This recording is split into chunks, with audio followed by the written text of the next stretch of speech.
What's up, my dudes? How we doing today? Happy Sunday. This is Nothing is Perfect. I'm Russell Holiday. And right now, Dobby's doing this face. He's just over there staring deep into my soul. I don't know why. It's really weird. Yeah, come on over here, you little weirdo. My name is Russell Holiday. This is Nothing is Perfect. And today, we are going to be watching the Vancouver Canucks and the Dallas Stars together.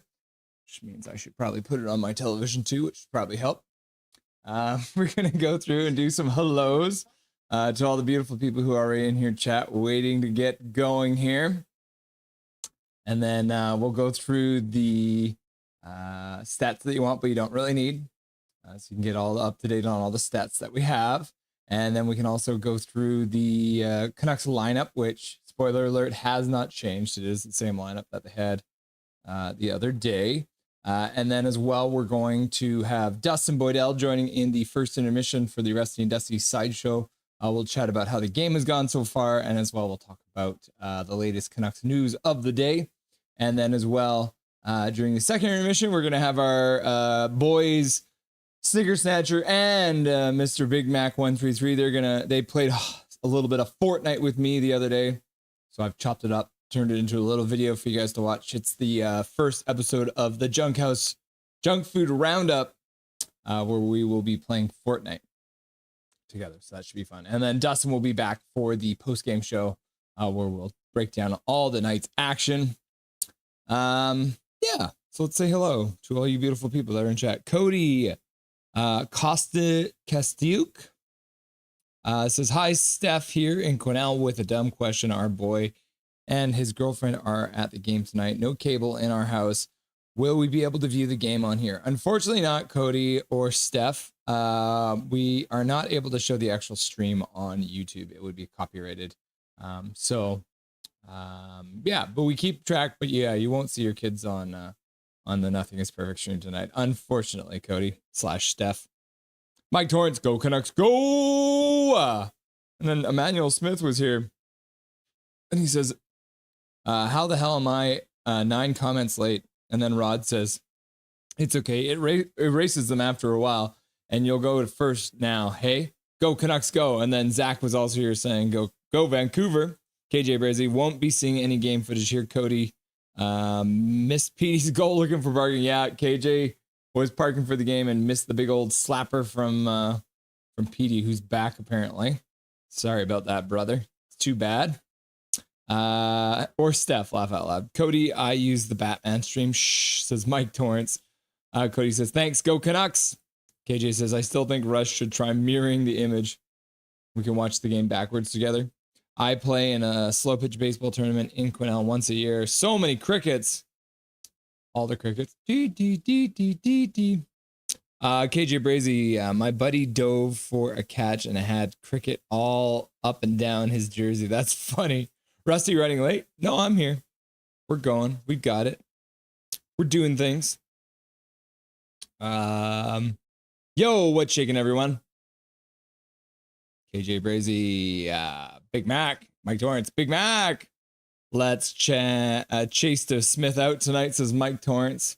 And yes, Big Mac will be joining us tonight. So he's shaking some Fortnite tonight, which is good to see. Oh, yeah. Don't you know? Don't you know?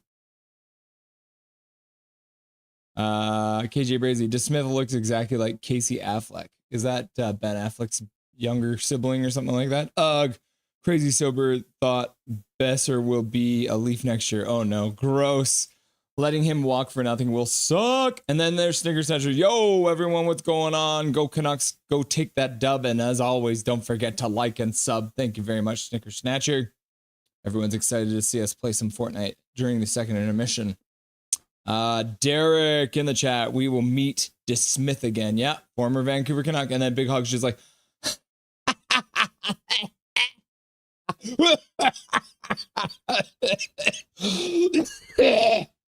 I'm assuming that's what that says, right? Swerve Nervin, Mike Torrance, where did you hear that? I'm back. Small hog. Swerve Nervin, yo. Small head Chico, Mike Torrance. Oh, nowhere. Pot thinking that's all. Pot thinking that's all. Pot thinking. Yes, good old pot thinking. Just lost in beer league last night, and my team's streak in the division titles of 5. Oh, bro, I'm sorry to hear that, man. 5 titles in a row you guys won? Are you guys a bunch of sandbaggers? Shouldn't you have been bumped up by now? Oh my gosh. Brian Sinclair in the chat. All right, let's go Canucks. Swerve Irvin is Boeser in a Leafs jersey, the nightmare scenario. Leafs make it all the way to the Stanley Cup Finals and lose in Game 7 by 1 goal.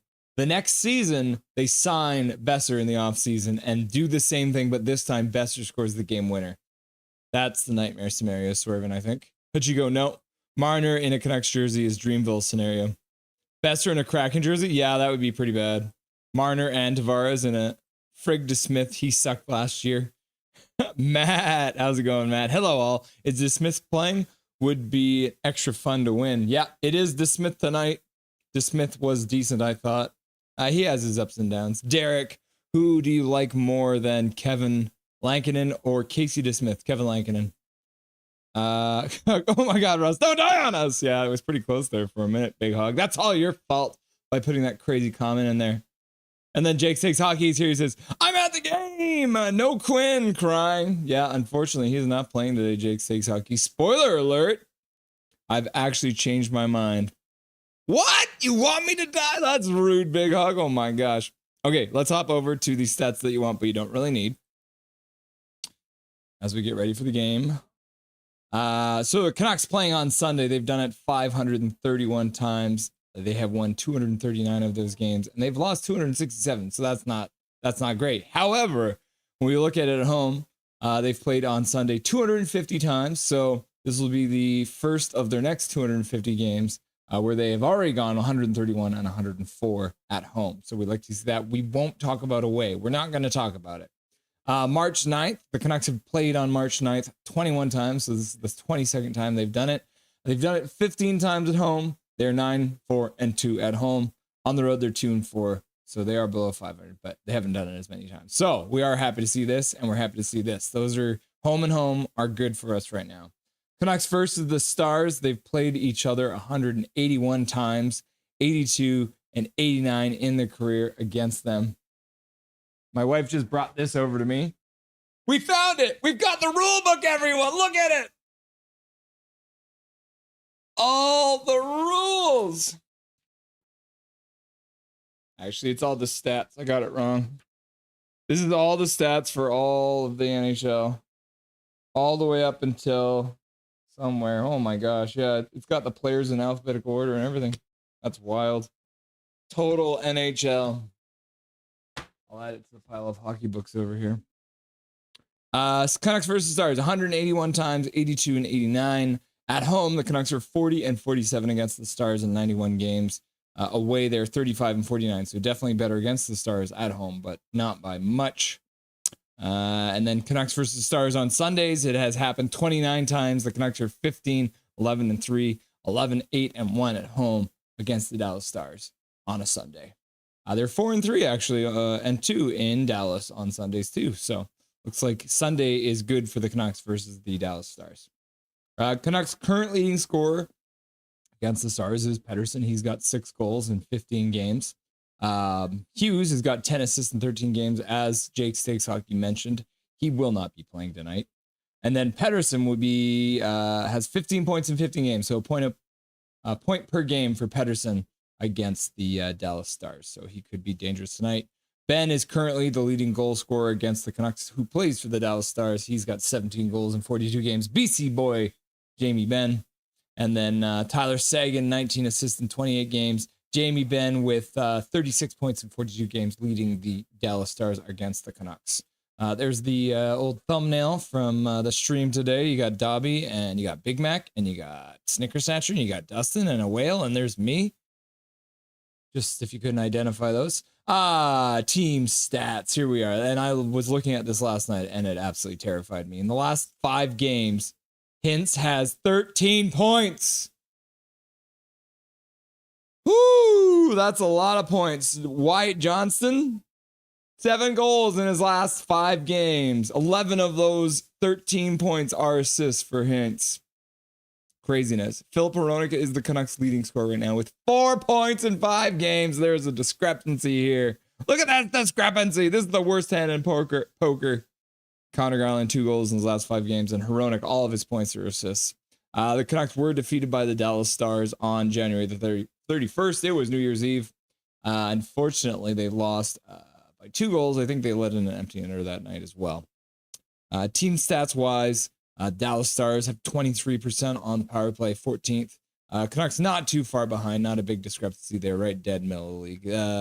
Dallas Stars very good on the penalty kill. They are first. They are the best team in the whole league, killing off 84.3% of their penalties they take. Canucks are 7th at 81.8%. Face-off wise, the Dallas Stars are decent. They're a top 10 team. They're in 8th, 52.2%. The Canucks are hurting 21 in the league, 49.6%. Goals for Dallas, very good. And goals against, very good. They're in 4th for both of those, scoring 3.41 goals per game and only allowing 2.6. So that is a huge discrepancy. They're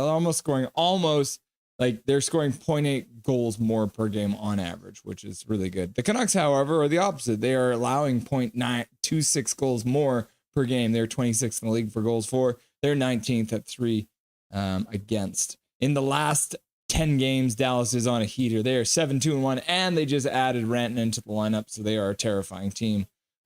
Canucks, for their part, are 6-4 in the last 10 games, which is not terrible, which is not great, just a game above 500, or I guess 2 games above 500.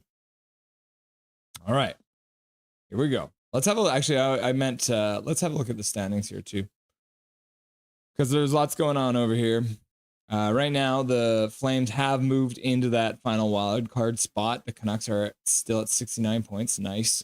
But they do have a game in hand. So if the Canucks win tonight or lose in overtime, they will, if they lose in overtime or shootout, they will still be out of the playoff picture because they lose the tiebreaker to the Calgary Flames because the Flames only have 10 overtime losses, while the Canucks would then have 12 overtime losses. However, if the Canucks just straight out win, they will be moving ahead of Calgary in the standings. As well, it should be noted that LA Kings now are 4 points ahead of the Canucks with 1 game to play, but 4 points is not a massive gap. So really, these 3 spots are in play. The 3rd spot in the division for the Pacific Division, and then as well the wild card spot is the ones in play. Pretty crazy, and that's because of this, because the Dallas Stars have gone 4-3-3 in their last 10 games. Okay. Let's back on over to the bar. Say some more hellos here. Big Hog Hockey, good boy, Jake. Matt, is Quinn close? I haven't seen any news. They're not sure. I think Quinn is essentially week to week at this point, from what I can gather.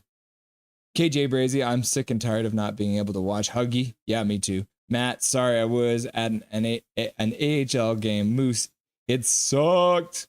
AHL, the Manitoba Moose, eh? Canucks former farm team. KJ Brazy, Jake's takes at the game. Nice. D lines look okay.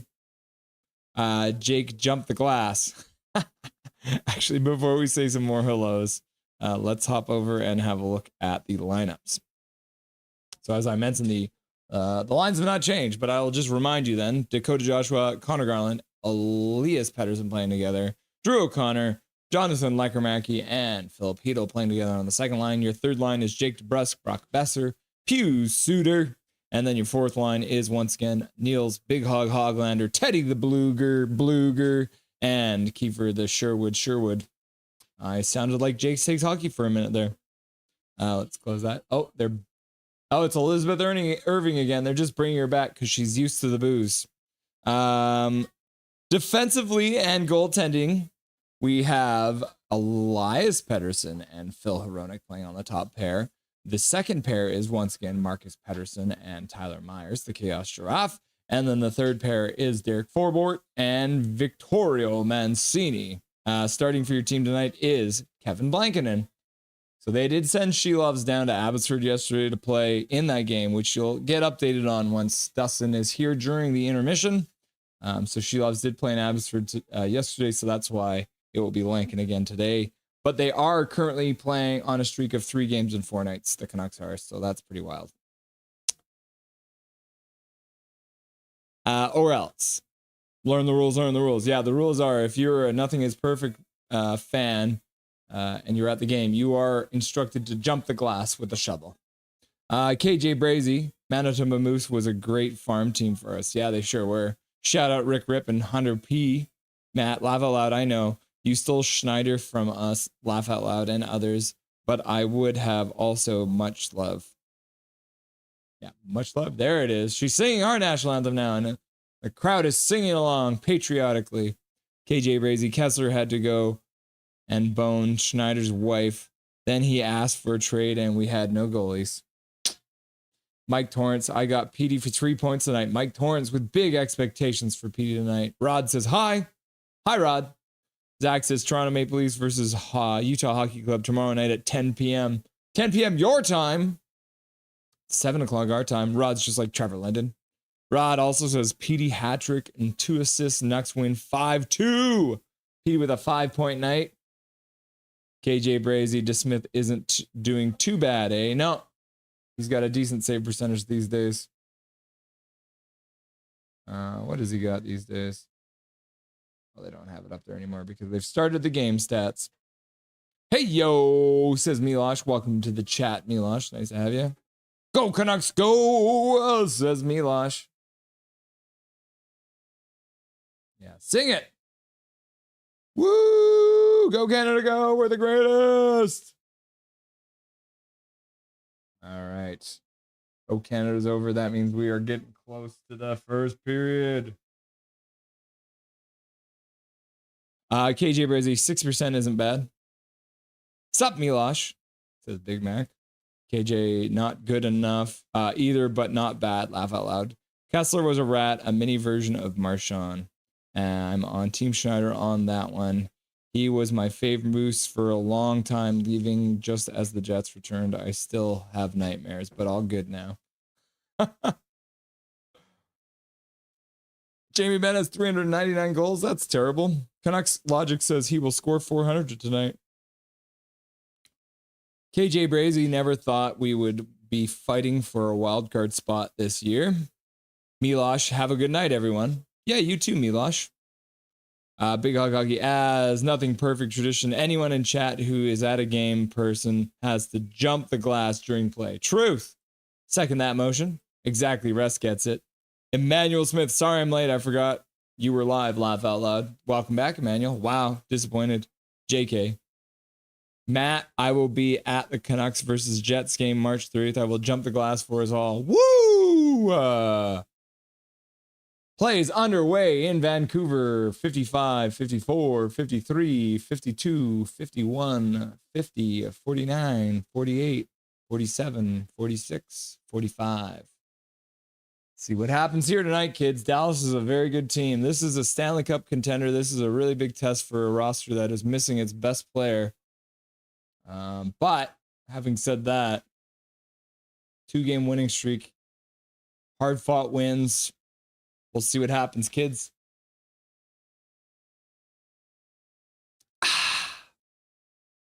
Plus, what's up, Big Hog? Hope you had a day today.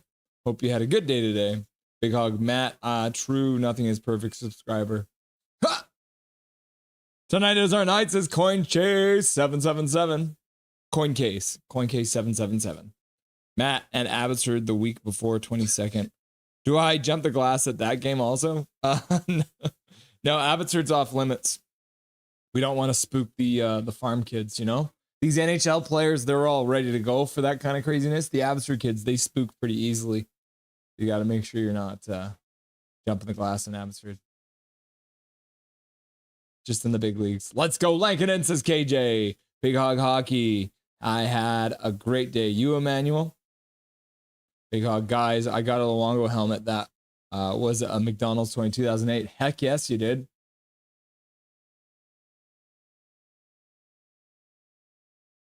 Canucks get it out to center. Pettersson skates onto it. Shoot that, PD. PD shot it. Looks like it was a shoulder save by this Smith. Marcus Pettersson skates it up, puts it into the Dallas zone. The Smith stops it behind the net, makes a pass all the way out to his own blue line. Dallas does well to move into the zone. Good stick by Mr. Derek Forbert, directing that shot over the glass. So PD might have missed the net on that one. Oh, it went off the damn post, bruh. He hit the post, eh? Sherwood wearing gloves within gloves. Yeah, Sherwood is allergic to everything. And so he wears gloves inside of his gloves to prevent himself from having an allergic reaction to his gloves. Isn't that gloveception? I wonder if Glovey McGlovin's all about that. Yeah, so that's why Sherwood wears gloves inside of his gloves. He's literally allergic to everything, apparently. Poor bastard. He goes into a restaurant and instead of telling his server that he has an allergy, he just hands him a list. It says, any one of these 14 substances will kill me within 3 seconds. No, that's probably not how that works, but I imagine it being dramatic like that. Lekarmaki puts it down low. Drew O'Connor. Oh, puts it out front. Lekarmaki was on the other side of the net, so he couldn't get to it. Canucks doing well on the forecheck, disrupting the Dallas Stars. Hronek collects the puck in his own zone, passes over to DPD. O'Connor up to Lekarmaki, chips it into the Dallas zone, puts it in behind the net. Petey keeps it in. And then Hronek also does well to keep it in. He takes a shot. That goes off his stick and out of play. Hey, good shift there by the Canucks, keeping it in the Dallas zone. Couple good looks. Emmanuel Smith. Hey, Matt, I might be at the Canucks game. Canucks and Jets game. Hopefully I see you. Woo! Nothing is perfect meetup time. We had a nothing is perfect meetup in LA when Hachiko and Major Tao got together. Lanky 32, Marcus Pettersson sporting the A tonight. Oh, Marcus Pettersson getting the letter on the jersey. All the talking's coming in handy, I guess. Big hug. Yup. For his allergies, Mike. Yes, Matt. Any Canucks game. Ah, okay. All right, yeah, fair enough. There's Canucks in the name. I'm just going to picture now, it'll be like a beer league game where it's like the, you know, the New West Canucks. And then one of my randoms is going to jump on the ice in the middle of a beer league game. KJ Brazy, he's allergic to everything. Big hug. I also had a great day. Matt, DeSmith, and Rantanen are going home upset. Go Canucks, go! Says Matt. Awesome, says Big Hog. KJ Swearjar. Carol in the chat. Hi, everybody. Hi, Carol. How's it going? Hope you're doing well. Matt, Emmanuel Smith, hope to see you. I'm on the third level, 305 row 912. It's going to be a long way down for the glass, but I won't make excuses. Yeah. Bring some splunking gear or something, right? Are you Spider-Man? That would make it easier. Spider-Man, Spider-Man. KJ Brazy, no glove, no love. That's what they say. Kent McGuire, how's Sherwood not got a sponsorship with Sherwood at easy money? I know, right? He sure would love a Sherwood sponsorship. I'm not the only one who says that kind of thing. You just ask Big Hog. I'm pretty sure Sherwood has eczema. That's why he's wearing gloves inside of gloves. He's also allergic to everything. Puck goes over the glass. Canucks are 4 minutes and 19 seconds into a game, and they have yet to get a shot on net. Classic Canucks. Big hug. Saluting to Matt, knowing that Matt's going to do what he can to uphold the rules of Nothing is Perfect chat. Matt, KJ Brazy, he said because they just came back and he hasn't tried any Sherwood gear yet. That's funny. He actually got asked that question. I didn't know that Sherwood stopped making stuff. Hi, Russell. This is Carol. Mike Torrance sort of want DeBoer as a coach for us in a year or two. Big fan of DeBoer. Are you there, Michael? Michael Torrance? Mike Torrance? It's like Langton made a save. I don't know if it was a very hard one, though. Oh, yeah. Cheers. Too evil.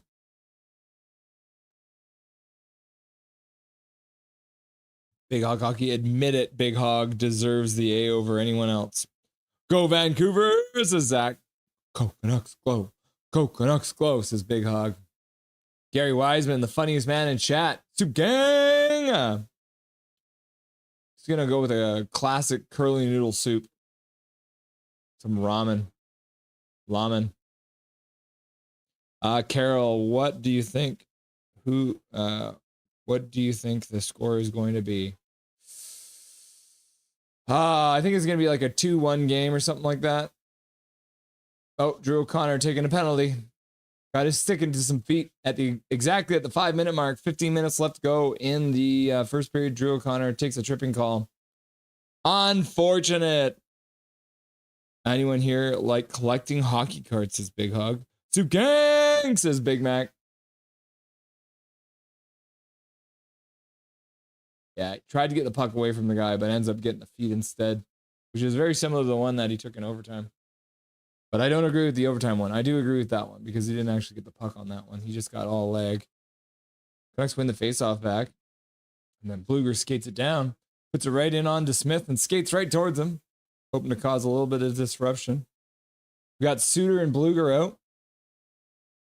Gary Wiseman, 3-2 Canucks. His prediction. Canucks can play up to the level of good opponents and also down to the level of bad teams. We can't figure out how to bring our A game consistently. Truth. Well, the other thing too. Maybe it came out. Oh yeah, so they did manage to get it out. Dallas brings it back in offside. The interesting thing I saw the other day too is the Canucks are now the 7th youngest team in the NHL. So the consistency is not all that surprising because obviously the younger the player is, the less likely they are to be consistent. They haven't developed their game enough. Too evil, says Zach. I kind of just started collecting cards. Too evil, says Big Mac. Too good, says Big Hog. Good. It's good that somebody's supporting good here.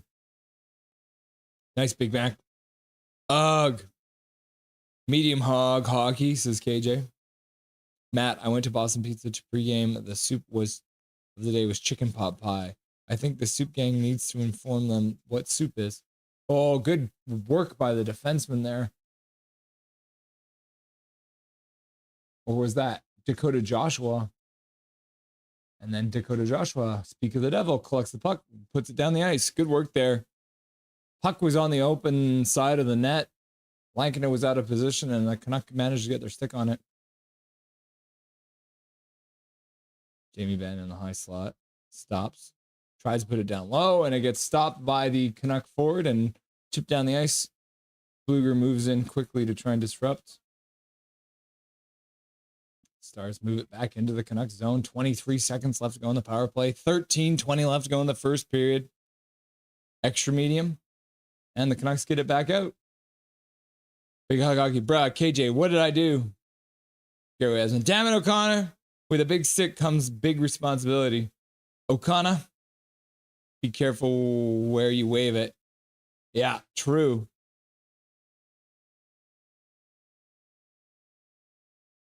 And the power play is over. And then Pettersson skates it out. Takes a minute. Drops for Garland. Not on purpose, but it worked. And he shoots. The Smith makes a save, punches at this corner. Canucks kill off another power play. Now Leckermack collects the puck in the Canucks zone, puts it around the boards for Pettersson, DPD. DPD passes up for other Pettersson, and that'll be icing because Elias Pettersson was not ready for the pass from Elias Pettersson. Learn the rules, Petterssons! That's two of you with the same name on the same play making the same mistake. We're not making cake. We're playing hockey. Learn the rules. That's what she said. I know, right? Gary Wiseman, eggplant. Big Hog, eggplant, banana. KJ, eggplant. Is Quineth Hughes playing? Gary Wiseman, Quineth Hughes is not playing. Unfortunately. Quinton. It's actually Quinton. Oh, what the heck? Tyler Myers' stick is stuck in the boards. He's going to go and retrieve it now. Got stuck in the boards and then was stuck there going, wang, wang, wang, wang, wang. Now the Canucks can't get the puck out of the zone after an icing call.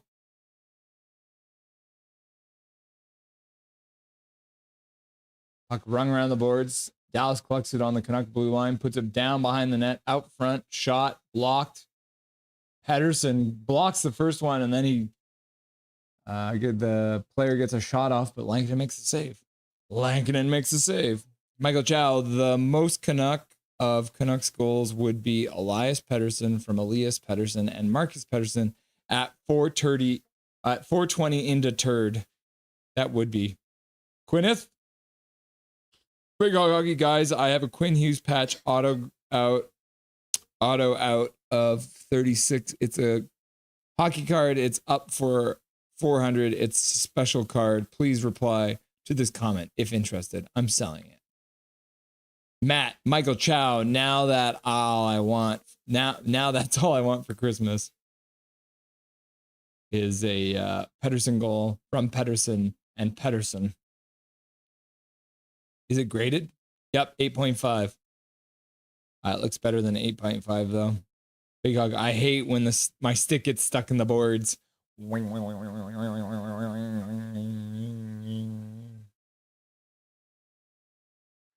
PDs.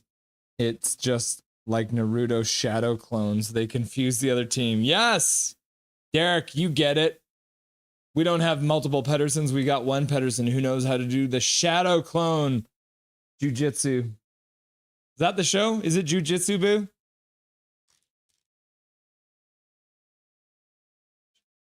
What's the shadow clone? What is it? Like, it's style or something, right?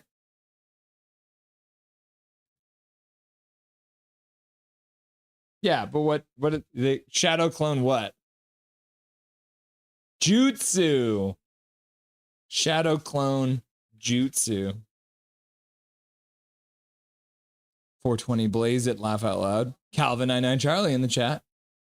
What's up, my dude? Mike Torrance, we look a little sloppy tonight. Yeah, that reminds me, Calvin, laugh out loud. Any news on Quinn Hughes, Carol? Quinn Hughes is not playing tonight. I think he's pretty much day to day at this point. Day to day, week to week, somewhere in there.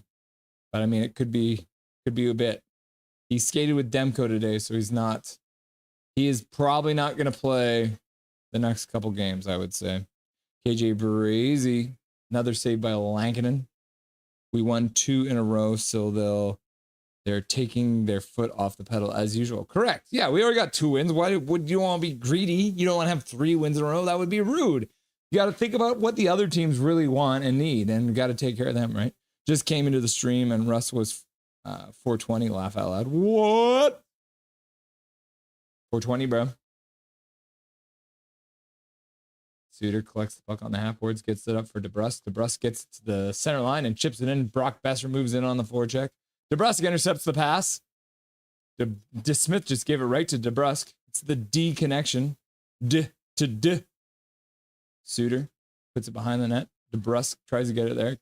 His stick is being held by the Dallas player. Like fully held. No call. DeBrusk loses his helmet. He's going to skate off.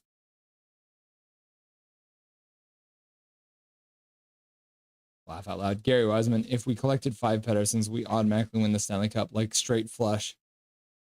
Was like jutsu, man. Oh, thank you, Derek. There's Emilio Pettersson, but the son is Sens. He's a senator.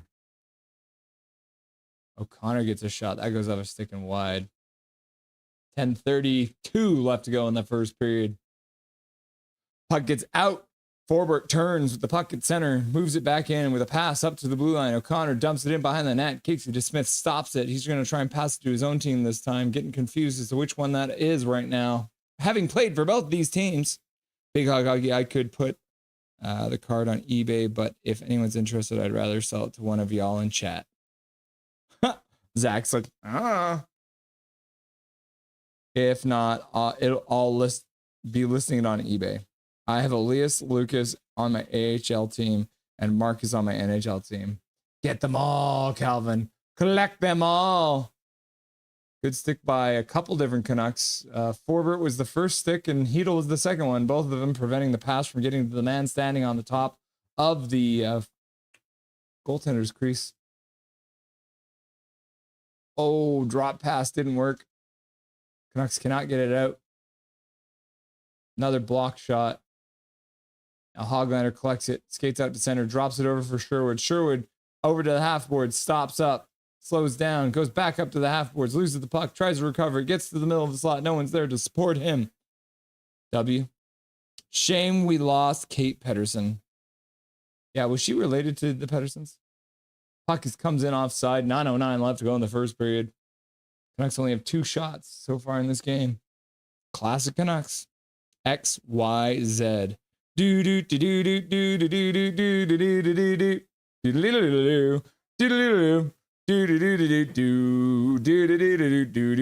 do do do do. Oh, I guess it was WXYZ instead of Rush, but I went with the Rush YYZ. Yep, Kate Pettersson was good.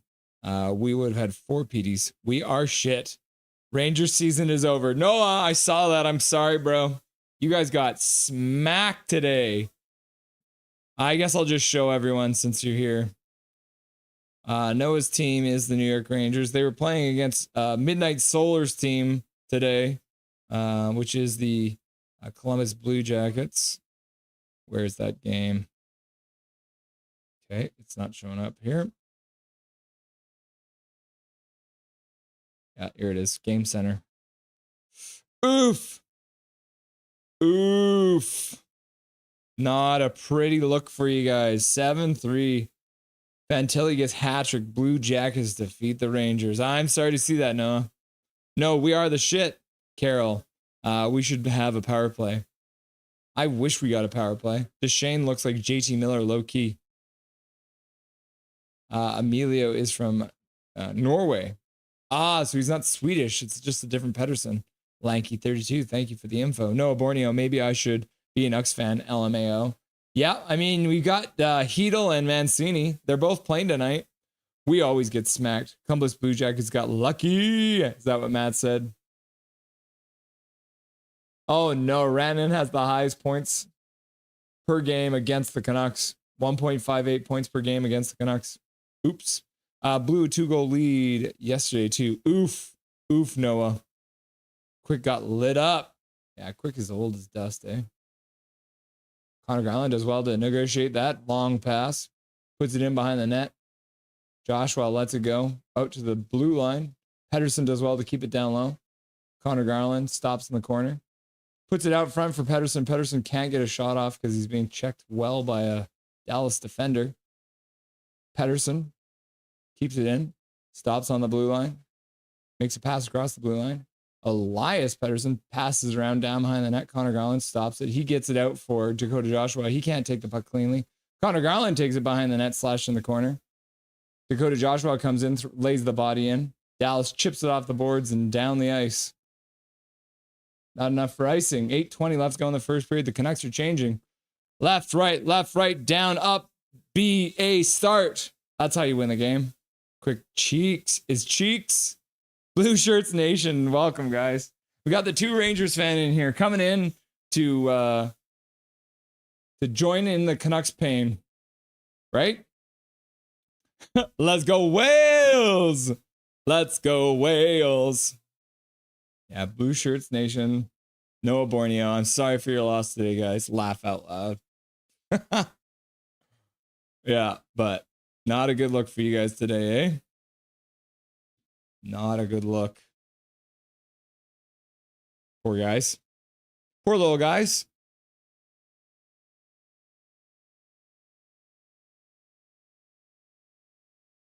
$7:50 left to go in the first period here.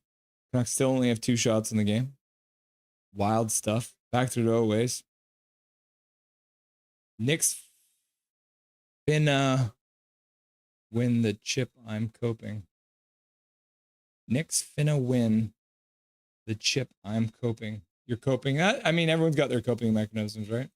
Matt just saw Rantanen has a 1.58 points per game against the Canucks. Ouch. At Tyler Myers might need to fight him tonight. I would love to see that. Marcus Pettersson in. Backhand shot. Gets stopped by DeSmith. Third shot of the game for the Canucks. Lekermack, puts it up for O'Connor. O'Connor steps through there, man.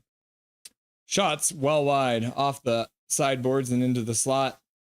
Heel gets a shot. That goes off a couple of sticks and up over the glass and out of play. 7:01 left to go in the first period. Canucks are up to 3 shots now. We're cooking with fire. Benjamins are going to. Nick's gonna win the chip. I'm coping. Don't worry, I suffer when I was there. I hated it. Laugh out loud. You suffered in Vancouver? Don't worry, I suffer when I was there. Blue shirt, did you visit Vancouver and you didn't like the beautiful city of Vancouver? Casey DeSmith, what a glove save. Big Hog putting a link to his card in the chat there for you. We need to score first, says Carol. See, the thing is, Carol, when we were scoring first, it seems like we were giving up leads. So if we get scored on first, then we can steal other teams' leads, right? Noah Borneo, did Petey score last game? He did. It was a beautiful one-timer on the power play. Just an absolute rocket. Noah Borneo. Noah, I can say it. Yeah. Laugh out loud. Fuck the Blue Jackets. Laugh out loud. Swear jar. Got to put some money in the swear jar for that one. Noah Borneo. Is there anything in Vancouver? We got it all, man. We got mountains. We got beaches. We've got the best weed in the world. We've got craft breweries everywhere. We've got a football team and a soccer team and a baseball team. And we got mountains, lots of them, and trees. So many trees. Yeah, Vancouver's one of the best cities in the whole world. Hoglander knocks his man down. Guy looks dazed. Shot goes wide. Sherwood in front of the net. Miscommunication from the Dallas Stars there. Sherwood still harassing his guy. Dallas gets the puck out. DP lets his man by. Dodonov skates to the middle. His puck gets stripped by Hedl. Hedl turns on the Jets. Cuts to the middle. Shot. Or it was a pass to O'Connor, but it was hip height, so he couldn't take it. And then Dallas gets it out to center. O'Connor checking his man. Hronek whipping it around the boards. Dallas can't keep it in. Now it looks like it's going to be Hedl. Not much juice left, though, after a couple of streaks. Gets into the zone, tries to set things up. Puts it behind the net. Lekermack, he gets absolutely taken down, grabbed onto. And Bork taking a holding call after grabbing onto rookie forward, Jonathan Lekermack. Yeah, that's the stuff, Noah. You know it. Blue shirts. Nation, nope. I was in the Rangers game today. Oh, brother. How much did you pay for those tickets? I hope they weren't too expensive. In Vancouver, the tickets here are ridiculous. That's not the game you want to be at, blue shirts. That makes it extra worse. Ideally, the Knicks and the Canucks would win their respective championships in the same year. The Myers-Grimes family get-together would be a fire. Can you imagine the NBA trophy and the Stanley Cup get together for a party? Yeah, now I'm on board. I want the Knicks to win the NBA championship. Never lost faith in EP40, says Derek. Matt says, Blue Jackets? Is that what that means? Blue Jackets? Blue Jackets don't have fans. We have one. Noah, you remember Midnight Solar? No, Borneo, swear jar, swear jar, swear jar. Canucks glow. Canucks glow.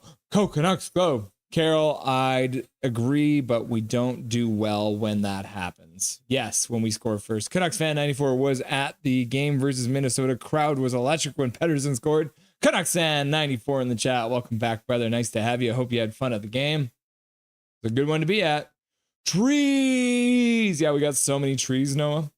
Hog is the best player on the team, says Noah. Blue Shirt Nation, by the way, thank you for the swear jar. You're very welcome. Yeah, we got to put money in the swear jar if you use the naughty language. The forbidden words. Carol, Vancouver finally got a power play. Yep. Cork grabbed onto Lekramacky, took him down. The Canucks will go to a power play here. Zach, Vancouver PP. Bad PP. The PP has got Carroll's attention. PP. Hog. Power play time. Hey, Gary, how's it going? Says Carroll. Noah, says Big Hog. Noah Borneo. I saw a Rangers game this year when they lost 6-1. That's even worse, Noah. What the heck? Are you the jinx, man? Grimes isn't with the Knicks anymore. Where is he playing now? I'm good. Hope we can capitalize on the PP. PD point coming up. WTF, Gary. Laughing and crying. Veronic, far side. Puck around the boards to Connor Garland. Puck gets chipped over his stick. Stars put it down behind their own net. They'll probably be able to get it out. Off the boards, down the ice. Oh. The faceoff will come back into the Dallas zone because they shot it in their own bench. Michael Chow, Noah Borneo. Oh, yeah, that's right. Nasher is a Blue Jackets fan. F. How much are tickets at everyone's arena? Approximately. Winnipeg is 250 to 360. Yeah, that'd be pretty similar to what we'd be paying here in Vancouver. Matt, I like to see the differences. These are the 76ers. Masher. You don't like Nasher? I don't really know Nasher that much. He does like, is he a YouTuber?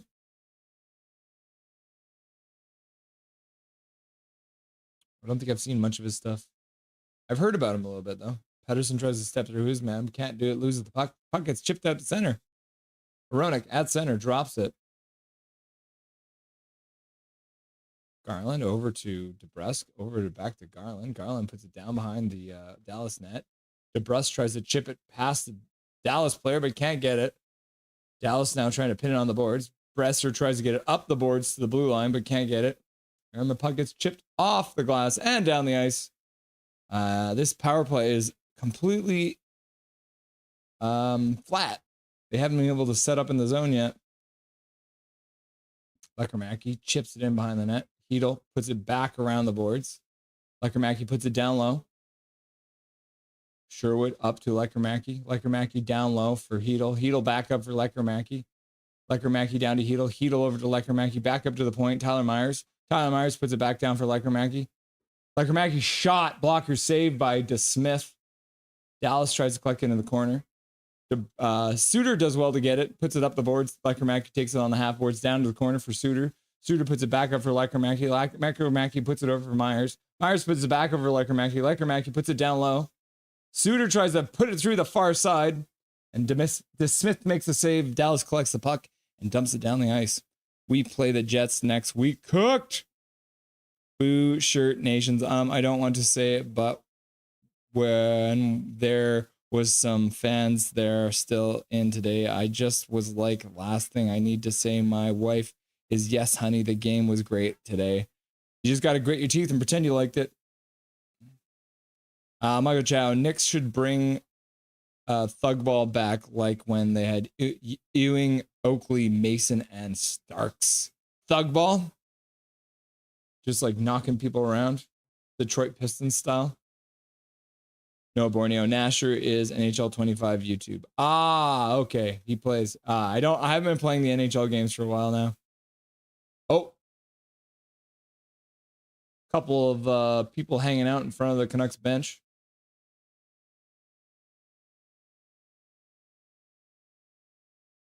Everyone's adjusting each other's helmets. Ratton's grabbed onto Hoglander. Hoglander's in there. Marcus Pettersson's got his man. He's yanking him off of Hoglander. Veronic's got the guy's jersey pulled up by his face. The boys gather for a chat.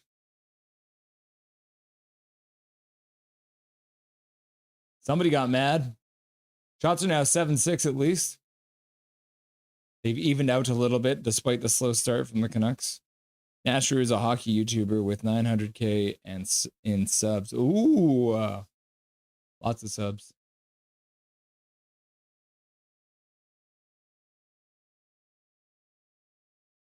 Joshua got Rantanen, Robertson. Hoglander gets cross-checked by Rantanen. Joshua punches Rantanen in the head a couple times. Wyatt Johnson comes in and punches Joshua.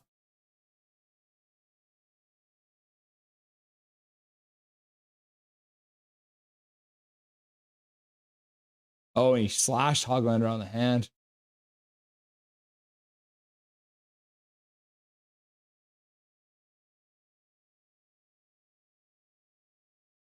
My game crash?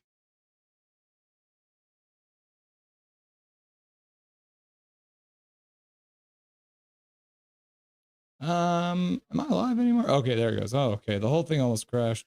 WPP 90s Knicks for life, says Coin Case 77. Old man.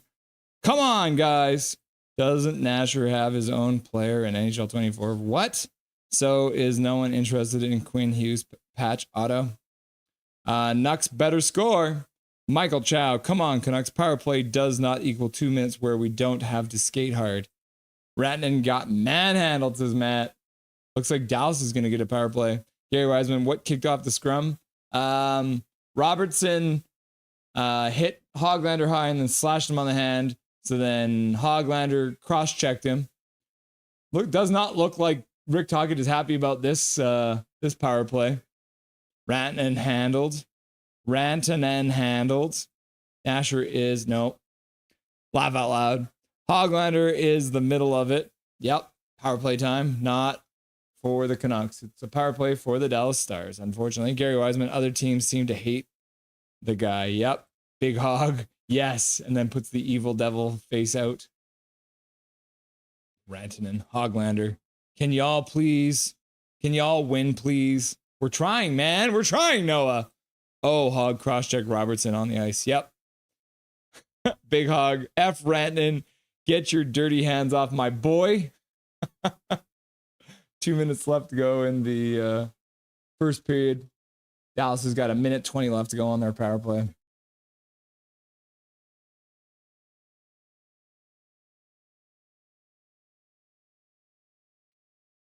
Yeah, when you got all 10 players on the ice punching each other in the head and you give a power play to one team, you're an idiot. Marcus Pettersson. The Dallas players trying to stand on the puck. Arley's wrist shot gets blocked by Garland, goes over the glass. 51 seconds left to go on the power play. 1:27 left to go in the first. He got Moose Rant and a penalty. Yep. He's in the box now. Why only 1 star in the box? The Pokeball made a good profile pic, Coin. Yeah, it fits just perfectly, doesn't it? Gary Wiseman's a Pokemon fan. Laugh out loud. Dobby, Trevor Liddon, goal, Coconut Slow, learn the rules, swear jar, Big Mac, Jake Six Hockey, Pokeball, very strong. I think so, too. Thank you. No, wait. Aren't you a Lakers fan? I'm a Lakers fan. I am a Lakers fan. I'm a fair weather Lakers fan, though. I don't follow basketball very closely. But I started cheering for the Lakers when Steve Nash went there. And I never stopped. Canucks penalty killing in the offensive zone. Passes the puck all the way back in their own zone. Hronek rips it off the glass all the way around to Smith. Can't stop it. Canucks move in on the forecheck. Bluger grabs the puck with his hands. Looks like Bluger's upset with the ref. Hronek hits his man. Marcus Pettersson takes the puck.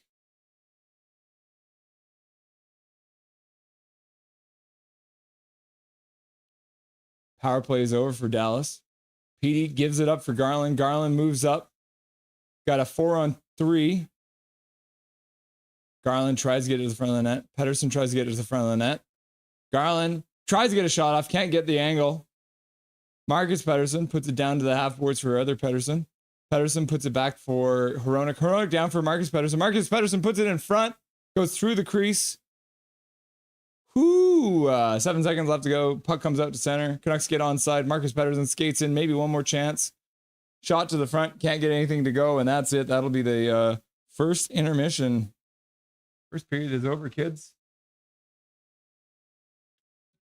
All right. Wild stuff.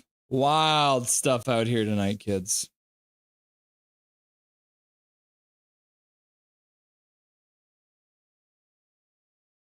Yeah, Marchment grabbing the stick with his legs. Canucks are not happy with the referee so far in this game. No surprise. The refs are usually terrible. And it's not even like it's a one-sided thing. It's just like terrible in general because they're not good at their jobs. So it is what it is, you know? All right. First intermission, and you guys know what that means. My computer's going to crash, so I can't do anything. All right, here we go. It's back up. Things are touch and go. I don't know. We'll see if this computer can handle the majesty that is Mr. Dustin Boydell. Good evening, sir. How's it going, buddy? Not bad, not bad. Nice to see some emotion in this game from the players and also from one Rick Tocchet. He was rightfully very upset with the officials out of that last scrum there. From the very basic lip reading skills that I have, the gist of what I got from Tocchet there was, we're trying to make the effing playoffs, and you're making that effing call. That's a joke of an effing call. So we'll give an up to Rick Tocchet's speech to the refs. Absolutely. I mean, he's gonna be fired up going in there in the intermission, and I wouldn't be surprised if these boys come out flying in the second period. That's the most fired up I've seen Tocchet in a while, because they are starting to find some consistency. Like, this group is looking more like a playoff team, especially against other playoff teams when they're pushing the play. The forwards doing a really good job of helping out the D, keeping the middle of the ice clear. The 7 shots that Dallas got, not really dangerous chances. Never really a moment where I was like, oh my God, we need to settle it down. Took a bit of the period for the Canucks to get into it offensively, but after the Pettersson post, obviously, boy, that would have been sweet for that to go in and just silence all the PD haters a little more.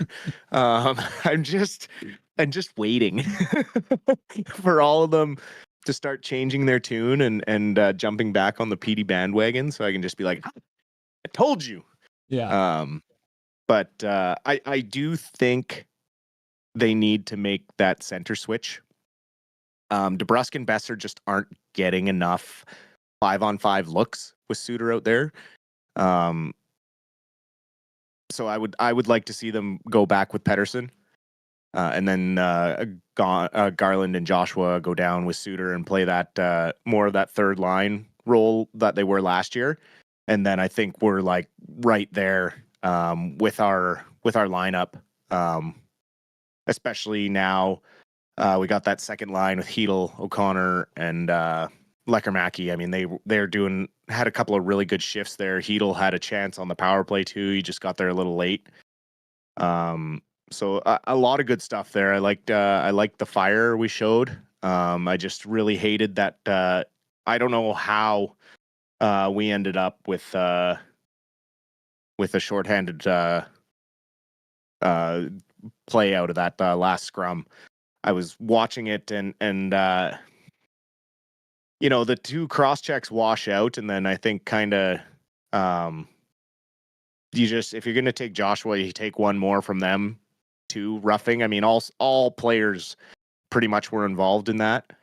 It's just one of those ones you should even it up. That never should have been a question, and so I hope we get a power play here early in the second, and we can capitalize and get it in the back of the net, because the second unit looked real sharp there with some really good puck control. It almost makes you wonder if, when and if the Canucks get a second power play in this game, that Tocchet would maybe look at starting the second power play unit. Possibly. They did a really good job of establishing the zone, and they were snapping the puck around really well, like moving it fast. Crisp passes. I like Leckermacky on the side there because he does have that threat to shoot, and his snapshot is lethal. That's where he likes to shoot from. And we'll see what they do in the second.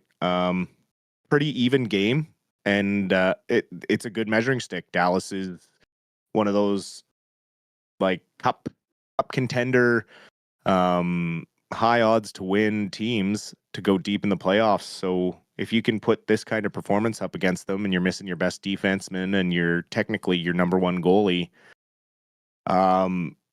pretty good period. We just have to keep going. Like, we're starting to see some consistency. This is the third game in the row that the Canucks have really come out well in the first period, and we'll see if they can get the opening goal. Yeah, I mean, impressive too, right? Because a lot of the time you see a team that played last night in Dallas who came out and they were already feeling it. Maybe take a couple minutes for the Canucks to get their legs underneath of them, but to come out of that period only down or not down at all at 0-0. I was going to say we're down. We're not even down. But at one point in that period, the shots were 7-2, and the Canucks ended up by the end of the period, despite the fact that Dallas had that late power play, ended up bringing it to a 7-6 shot. So really ended up being a very even period, even though they were kind of on their back heels to start things off. Yeah, one of the things that really sticks out to me is the Canucks have 0 giveaways right now. They're playing very clean hockey, and that leads to success.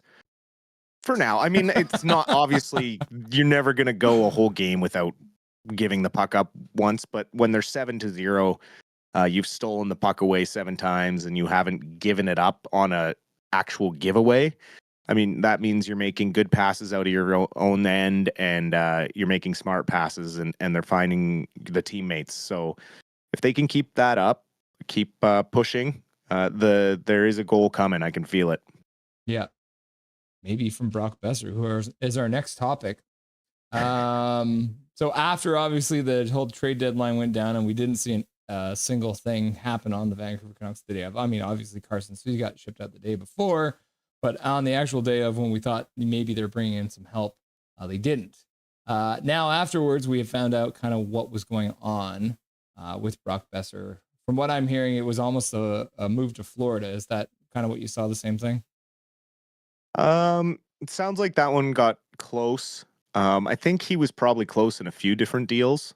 But the 2 major ones, like right at the end, where you saw Marchand go to Florida. I think Florida obviously you see the pedigree of a champion in Marchand, and his resume is a lot more appealing if you're paying the same price, if not less, than for a Brock Boeser. Even with the age difference, it's just he's proven more. The other one where it sounded like he could have been heading to Carolina, and they're still trying to dump that contract to Kotkaniemi that they signed him to, and it just I'm so glad that trade didn't happen.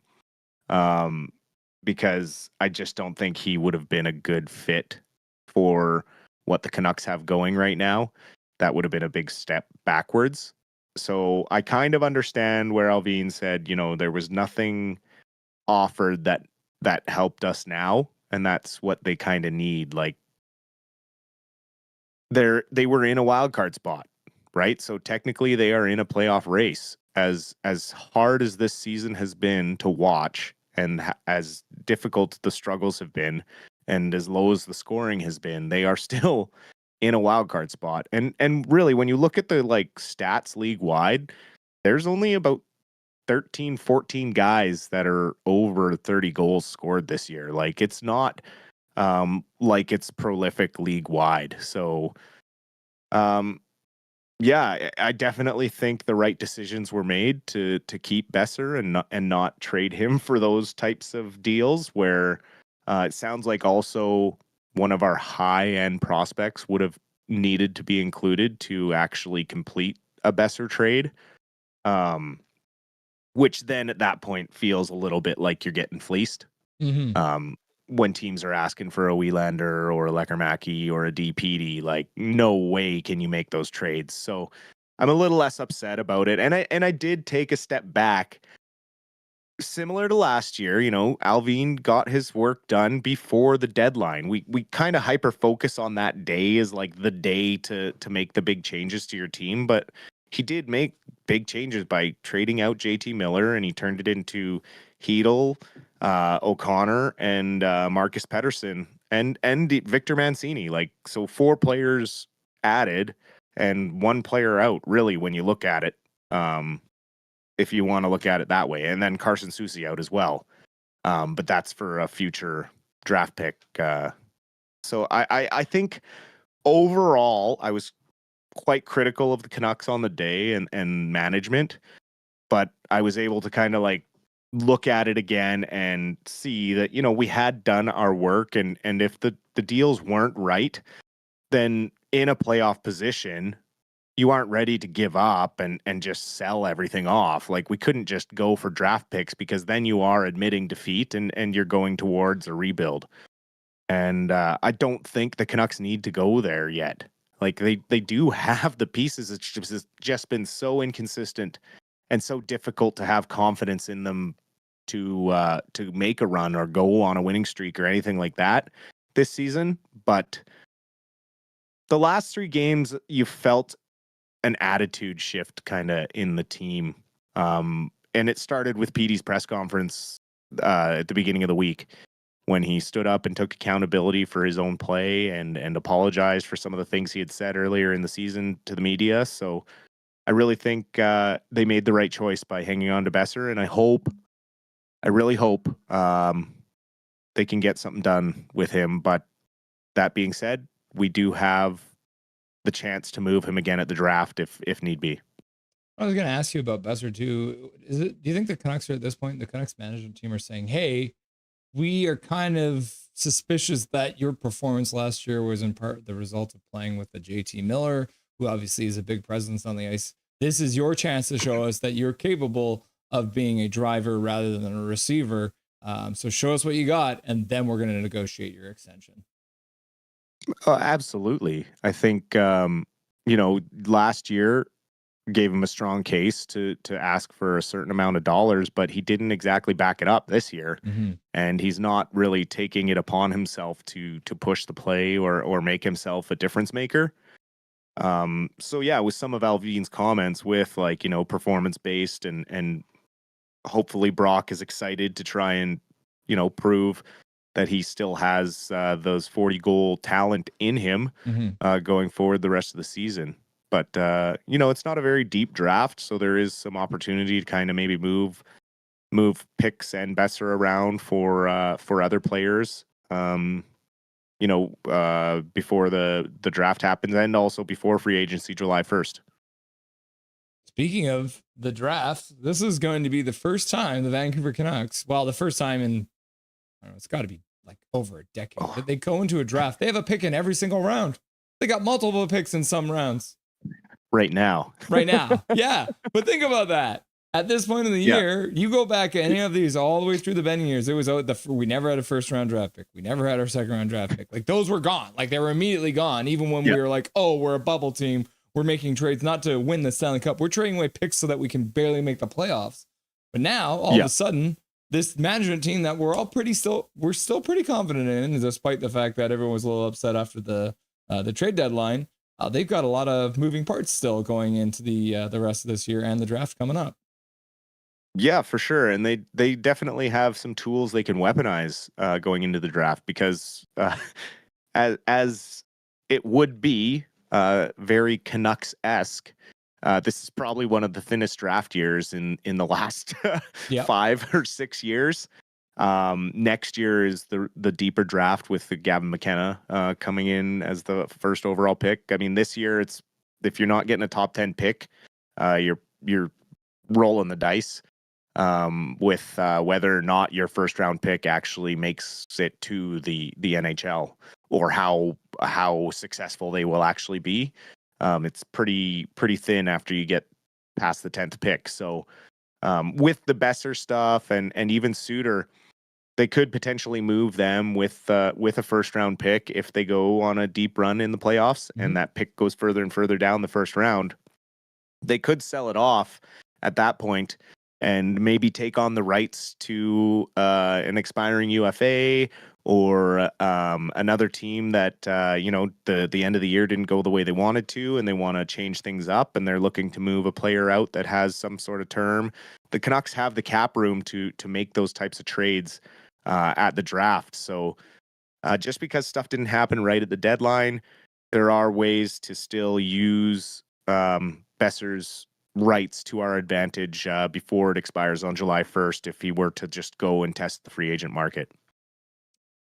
Do we need to change our focus here in Canucks Nation? Because right now we're talking about the wild card spot, but I think it's almost time to start talking about getting to the third place in that division.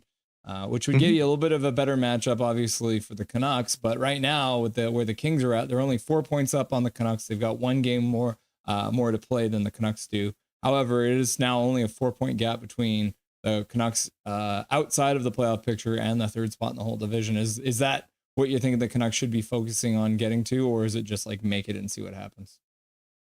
I think it's a pick your poison. Because if you do get to that point, then you're facing the Oilers in the first round, which is going to be a tough task given the reinforcements they added at the trade deadline.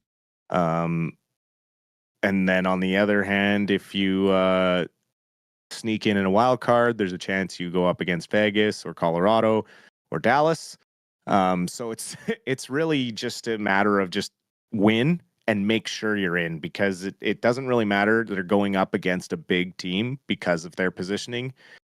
But it is not out of the realm of possibility to catch the LA Kings and even the Oilers for that matter. If they did win last night against Dallas, but they were up 5-1 in the third period and almost didn't hold on to the lead. So they have not been great since the Four Nations break, and have struggled to find their lethal game that they had before. So they're not that far ahead of everyone either. So the Canucks are within, I think, 8 points of Edmonton, and that can change within a week, right? So that's what parity has brought to this league, and it's nice. Teams can fight right till the last day of the season, and sometimes it's for positioning, sometimes it's to get into that last spot. Yeah, it should be interesting. I mean, obviously, with the Canucks schedule too, they've got 8 games over the next 2 weeks, 3 games in 4 nights, the streak that they're on right now. And then they've got games against a lot of the teams that they're in these battles with. They still play Calgary next week on the Wednesday, and they still play a couple of the other teams that they're. I mean, you look forward at the schedule, and you've got a couple of games coming up. 4-point games. Yeah, a lot of 4-point games. Like this week coming up is kind of where they get everything out of the way, right? You got Dallas, Montreal, Chicago, Utah, Jets. These are all teams that they're not really chasing. But then you jump into it. You got St. Louis, you got that Calgary game. So there's 2 4-point games there, right? And then you're essentially finishing us in April, and all those games are going to mean something games. So it should be interesting to see what kind of performance the Canucks can put in to finish things off. For sure. It's definitely going to be exciting end of the season, given that the team is showing they're not backing off and they're going to fight until the end. So I'm looking forward to the next couple of weeks. And if we can keep on this trend and trajectory of improving every game, we'll see you in the playoffs. We're going to save the good news that the Abbotsford Canucks gave to us last night for the post-game show, since we didn't get to it. But spoiler alert, good news is coming up for the Abby Canucks. Yes, sir. Good and bad. Yeah. Awesome, brother. We'll talk to you in the post-game. Sounds good. Dustin Boydell, everyone. Stopping boy for the Rusty and Dusty Sideshow. I've got a little bit of an accent all of a sudden. I don't know why. What happened to me? Puck is about to be dropped at Rogers Arena. Boys are lining up 53 versus 53. Johnson steps in and wins the faceoff, but Hoglander does well to actually step ahead and win that faceoff for the Canucks.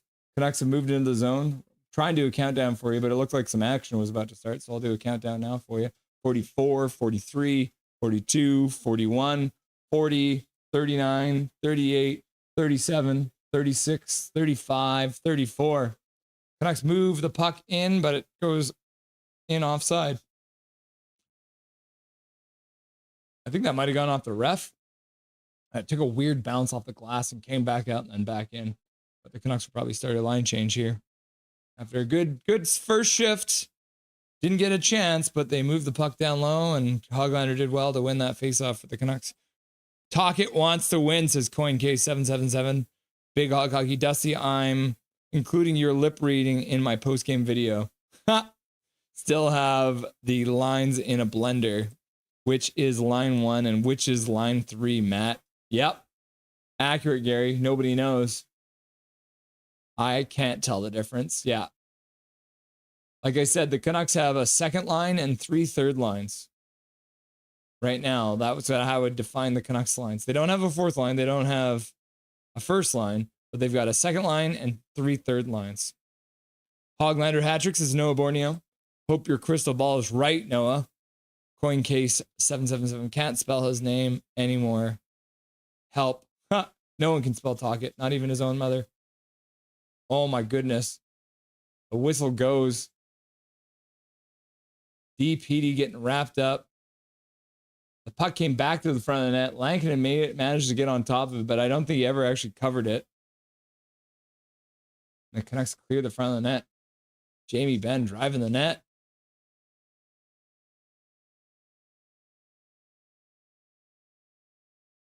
Jamie Benn can't get it to go.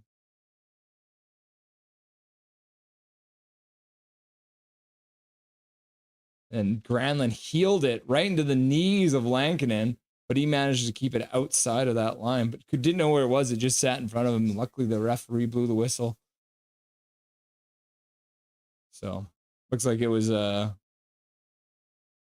close call there. Yes, sir, Noah. That's probably why I saw Pius Suter has more than EP40. I figured that was line 1 and line 3, my mistake. Yeah, it's very confusing, Matt. Noah Borneo, it's cooking right up for you.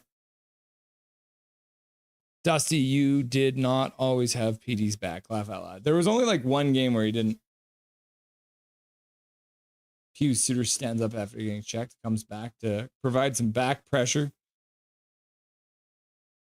Lankinen makes a stop. Weird rebound goes high in the air. Pius Suter skates it through center. He gets it in, chips it into the corner. Moves in on the forecheck. Manages to recover the puck. Tries to get it to the corner for Boeser, but it deflects off a stick and comes out front for a Dallas Star, and they'll skate it out of their zone.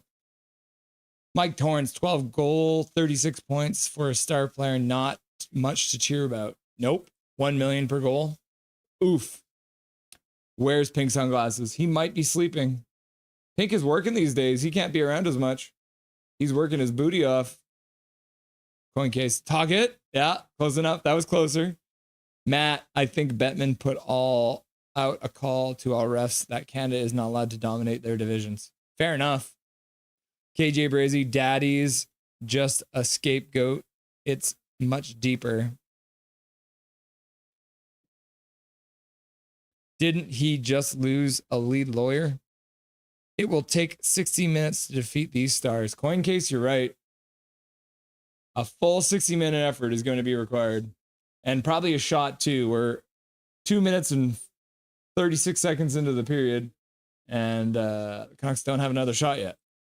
Sam is in solitary right now. So Sam is getting a lot of ass. Hope he doesn't join prison crypto gang. No one wanted to give first to Brock. He's injury prone. True. Matt, I was willing to give PD a second chance, but he is way beyond an apology, in my opinion. I don't care about it, PD's past. If he scores goals for the Canucks, I'll be stoked. If he doesn't score goals for the Canucks, I'll be upset. So we'll see. He scored a beauty last game. Let's see if he can get another one. Veronic puts it behind the net for Pettersson. Pettersson puts it up for Hoglander. Hoglander, long pass across, gets tipped down at center ice by Rantanen. And then PD takes his man. The puck goes to the corner. PD and Sherwood both in the corner. Sherwood spins and falls. PD can't get the puck. Ends up hitting his man down. Rantanen misses the puck. Dallas collects it on the half boards. Back to the point. That one goes right past the Dallas defenseman all the way down the ice. Canucks will start changing. Keep going back to PD like an abused spouse.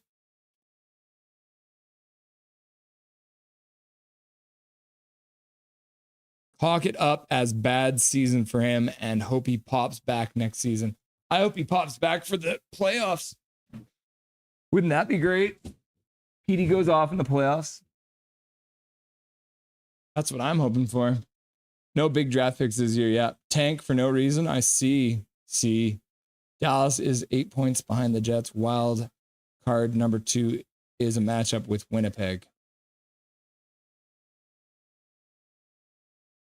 That's scary.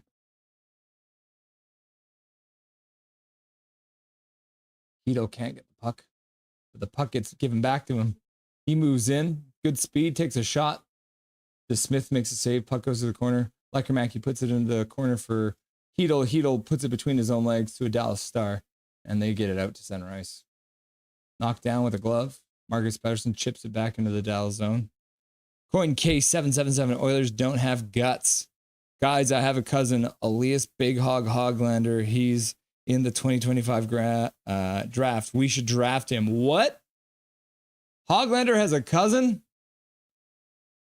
Garland tries a center, but Petey was not ready for that pass. Dodonov skating in.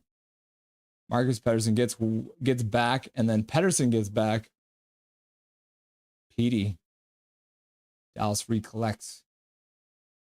Right through the crease. Pettersson dives to try and get a puck out. Can't get it to go. Harley with a shot, and then they jam it in. Puck gets deflected in front, drops right to the ground, and Bork jams it into the net. Dallas has taken the lead against the Vancouver Canucks. Edmonton, Vegas, or Dallas. iPad's about to die. KJ, laugh out loud. Chargers all the way upstairs. Coin K77. Hi, says Zach. KJ's laughing and crying. Mike Torrance, mama. The meatloaf and the Charger. Oh, just dribbles in on Lankinen. Did he make the save? Oh, no, it deflected right off of Bork. I don't think Bork ever touched it in front. Maybe off of Marcus Pettersson. Pettersson, Bork deflected off them and passed the goalie. Hello, Zachary. KJ Brazy. I call my wife, not my mom, for the meatloaf. Meatloaf!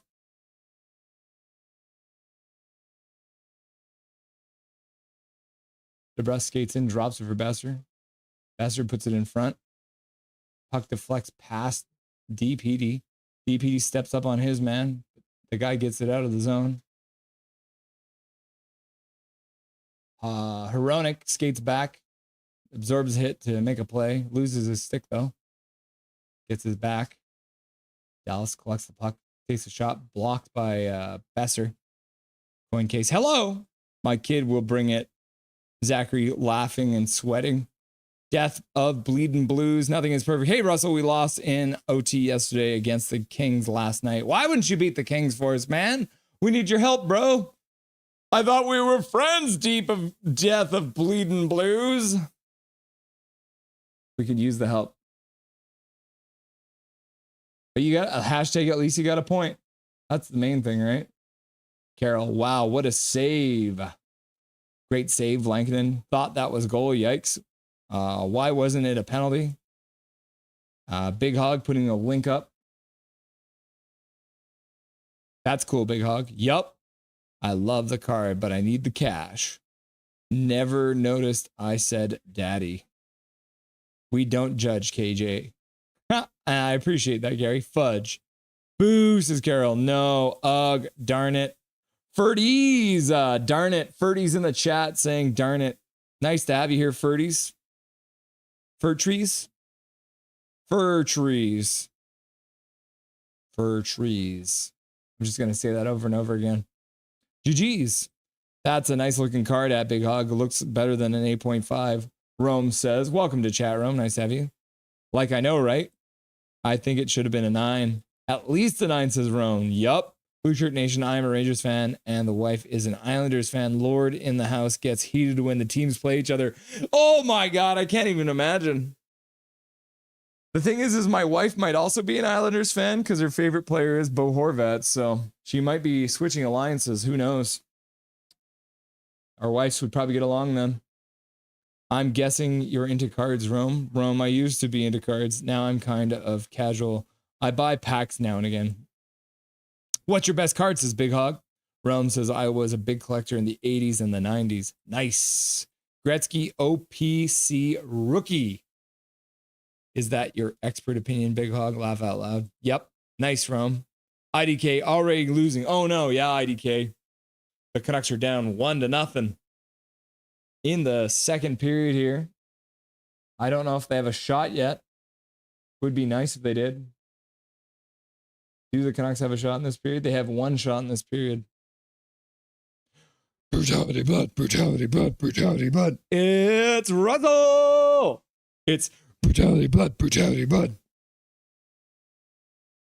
KJ, I got a free Quinn Hughes card at the game this year. Nice. It came in a pack. Woo! Elias Pettersson increasing his ice time by almost 3 minutes since Hughes has been out. Nice. Mike Torrance had a Gretzky card, but traded it to my best friend. Laugh out loud. WKJ. Rome, what's your best card at Big Hog? Probably this one, or my Bedard Young Gun. They're handing out packs on the way out. They should do that every game. Bring back hockey cards! Bring them back. Bring them back.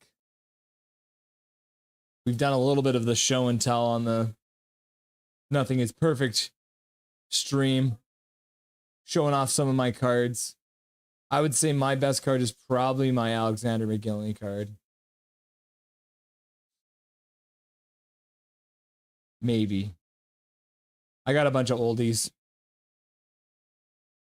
Puck goes out of the zone. Dallas tries to start at center.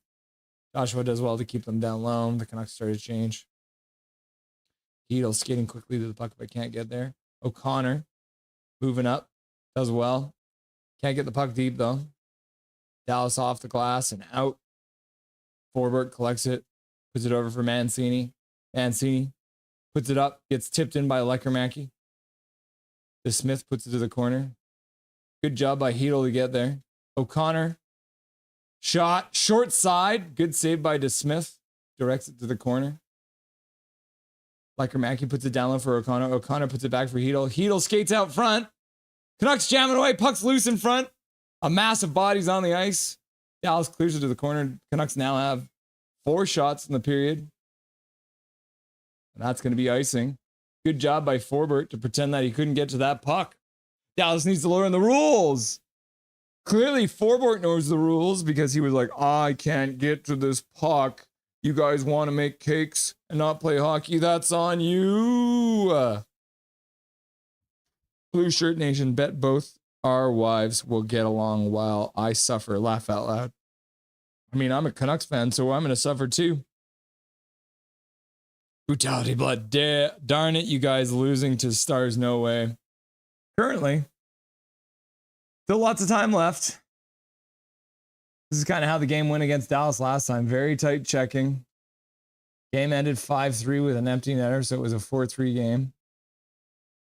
So we'll see what happens. There has only been 18 shots in this entire game right now. It's pretty effing wild. Sherwood tips the puck in.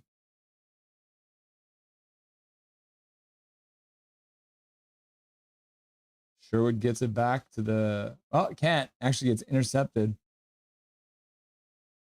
Stars move in. Sherwood loses the puck just inside his own blue line. Hronek tries to get to it. Hoglander does. Tips it up for Petey. Petey gets to the center line and dumps it in. Sherwood moves in on the forecheck. Throws a hit. Doesn't get the puck though. Harley did well to spin off that hit from Sherwood. 10:35 left to go in the second period. Learn the rules. Dino DZ. Hello. What's up, Dino? Welcome back. Nice to have you, buddy. Hello there, Dino, says Big Mac. Brutality blood. Russell, yesterday was a great day for me. Laugh out loud. Yeah. How do you feel about having Brad Marchand on your team now, eh? He's your new mascot, right? You guys traded for him because he wanted a rat on your team? Haha. Dino, Bond text, standing Brock Boeser. Gonna need a translator for that. Yeah, Bond text. Good text. Brock Boeser. Huh. Brutality blood, brutality blood. Okay, let's do a poll question.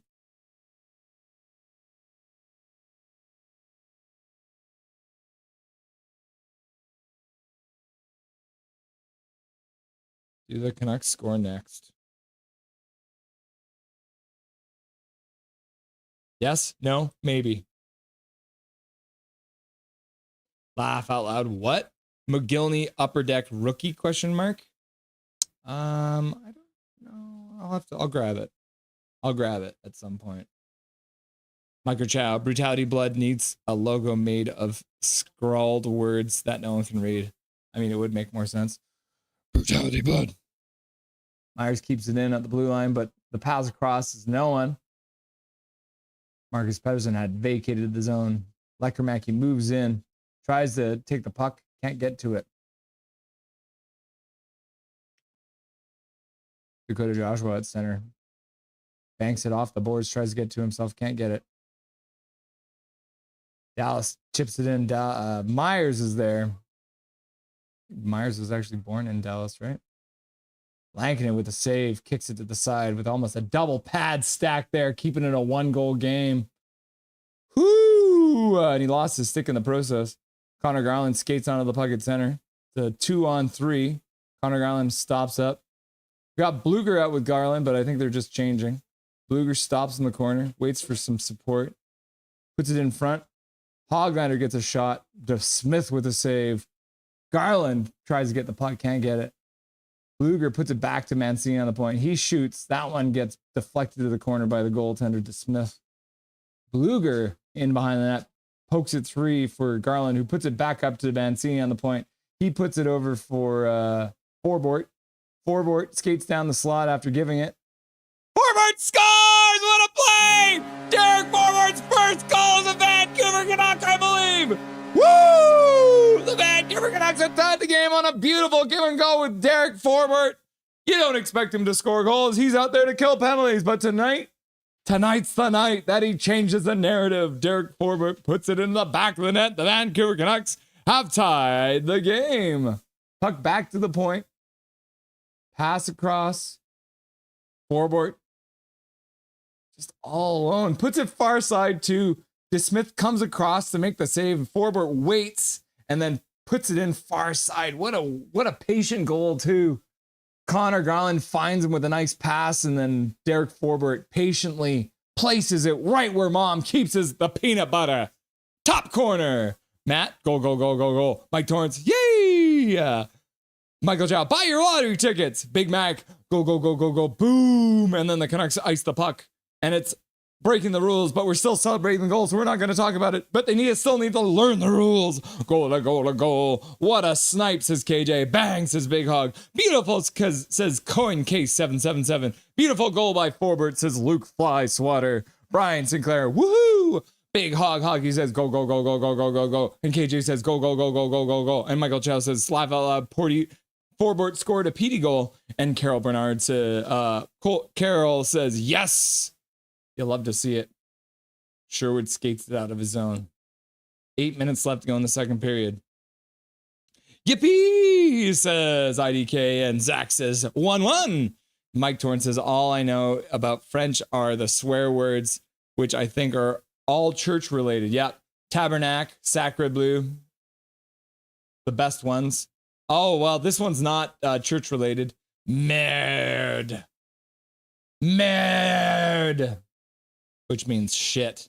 Swear jar. I guess I have to. What do you guys think the rules? If I use international swears that are in a different language, do you think I should still have to put money in the swear jar? What do you think? Oh, looks like did the Canucks score next? Wins.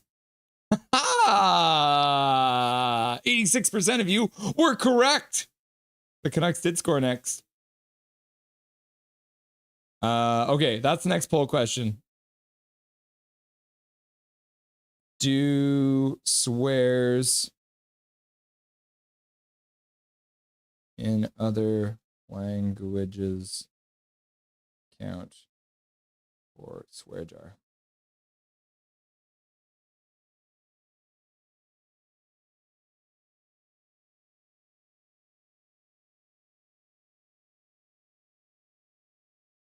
There you go. There's your first poll, or your second poll question of the night. Do swears in other languages count for swear jar? Yes, no, tabernacle, oui. KJ Brazy, I'm a bad Canadian. I don't know French. Sacre bleu. Canucks will goal next, says Big Hog. You were right. I'm proud Canadian and I don't know French. Yep, you don't have to know French. But if you do, it is what it is. Michael Chow, like many Western Canadian children, I learned French from reading the back of the cereal box. Yep. La sucre. What does that one mean? I learned French until grade 8, and then I learned German. So I could be like, Das ist nicht gut. Du bist ein Schweinhund. Da habe einen kleinen Kopfseher. Death of Bleeding Blues. But again, Russell, my team got rid of players we used to have, so I am not surprised. My team is up and down most of the time. Yeah, I know that feeling, bro. How many players are left on your team from the Stanley Cup team? There's not a lot left, is there? KJ Brazy, I skipped French classes. Oui, oui. So did Gary. 4 boards, says Lanky32. I am all for a 4-board goal. Get it? All for a 4-board goal. Matt DeSmith didn't like defending his net anymore. He's like, I'm out of here. I like Derek Forbort because he and I share the same first name, along with Derek Dorset and Derek Roy, or Waugh, depending on if you're speaking French or Canadian. Canucks get the puck down low. Suter pokes it behind. He loses the stick. DeBrusque throws a hit on his man, but can't come up with the puck. Dallas moves the puck. They move the puck in. Offside. Ooh, says Big Hug. Wow, Forbort skates like Forsberg. Have a good night. Hope your Canucks win tonight. I won't be surprised. Midnight Seller is happy. Yeah, Blue Shirts Nation, you are absolutely correct. Thanks for being here, buddy. It was good to have you. Tell your wife that my wife says hi, as they are now best friends because they cheer for the same team.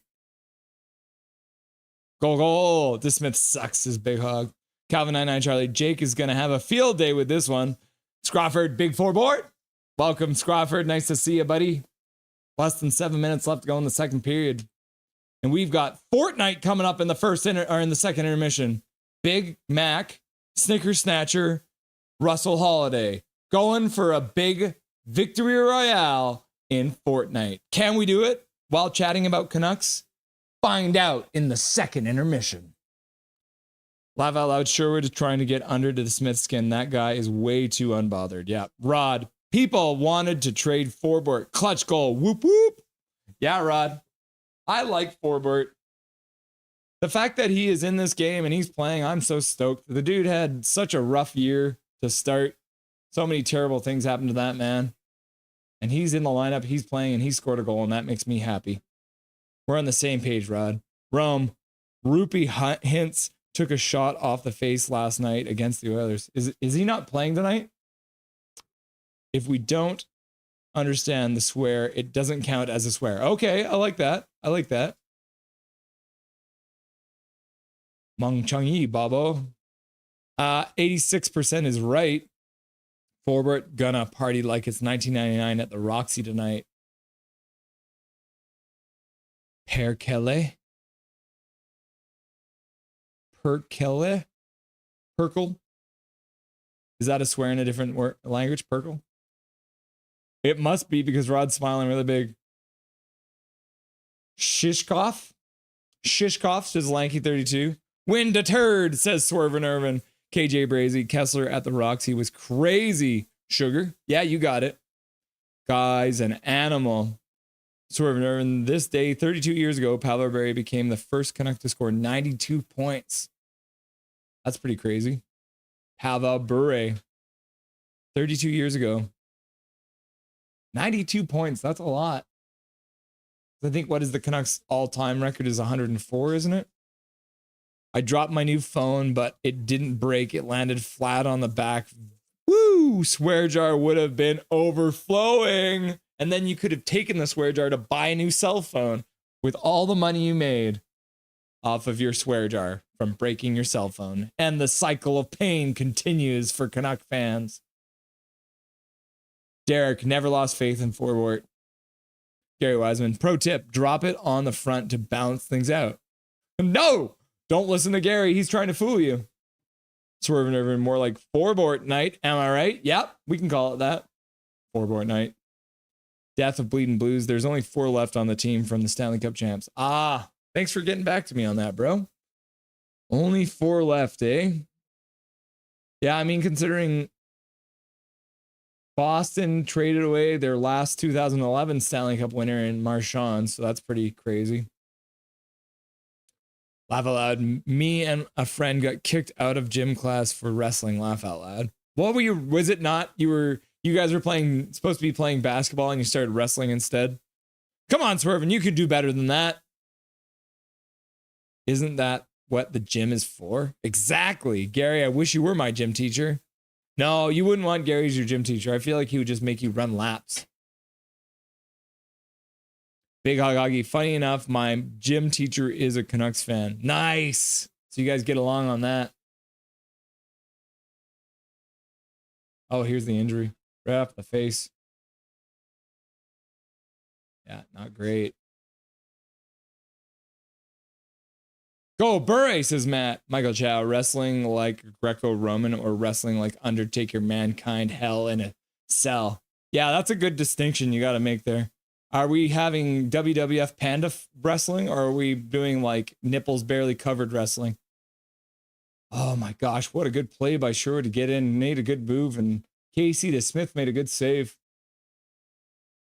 Puck goes behind the net for Sherwood. Dakota Joshua's there. He throws a hit. Separates his man from the puck. Sherwood gets it down, or Dakota Joshua gets it. What is the net off? Ah, the net is off. Dakota Joshua with a good hit there. Kiefer Sherwood with a good effort there. Tried to feeding it through. And then looks like Casey DeSmith kicked the net off. So the faceoff should stay in the Dallas zone here. We shall see. Be careful with your back on that, ref. Good question, Michael. Yo, Monster Trucks at the Coliseum. Nice. We were playing play fighting, to be honest. That's not wrestling.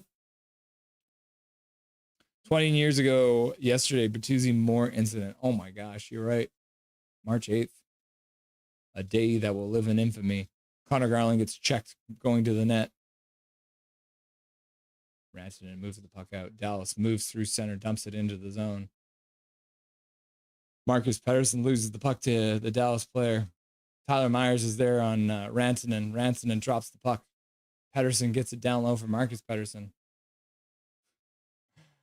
Tyler Myers collects the puck in the corner, passes up to the half boards. Garland gets it up to the center line and dumps it in. Now you got Garland, Hoglander, and Pettersson out on a line together. So it looks like there has been a bit of a line juggle. Pettersson loses his stick, gets it back. Hoglander trying to get the puck to the corner, can't get it to go. Pettersson loses the puck.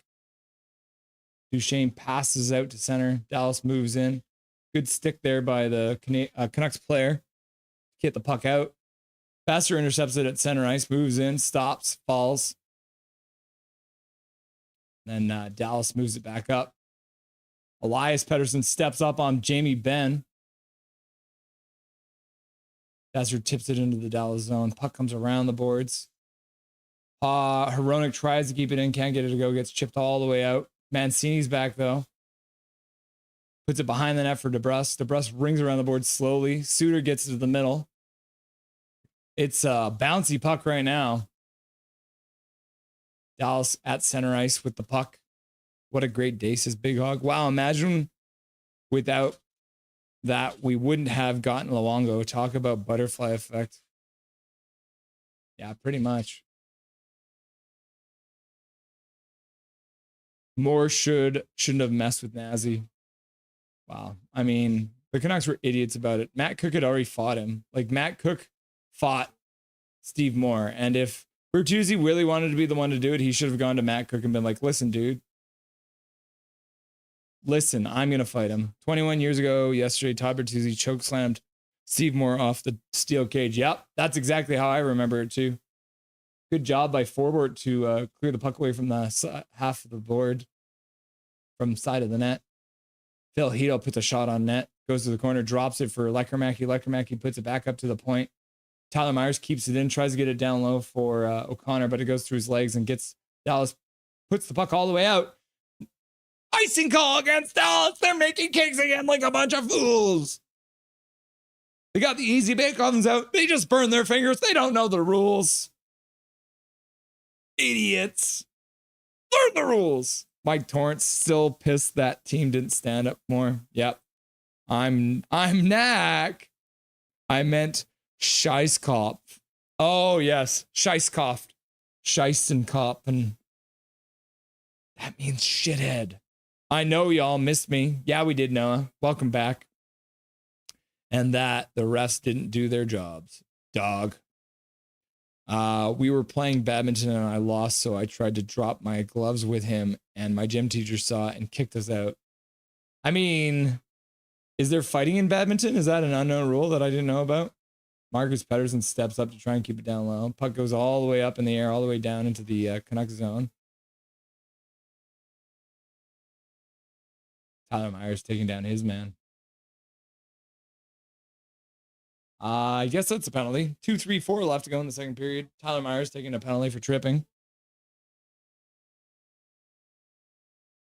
Tyler Myers takes out Garland and Blackwell.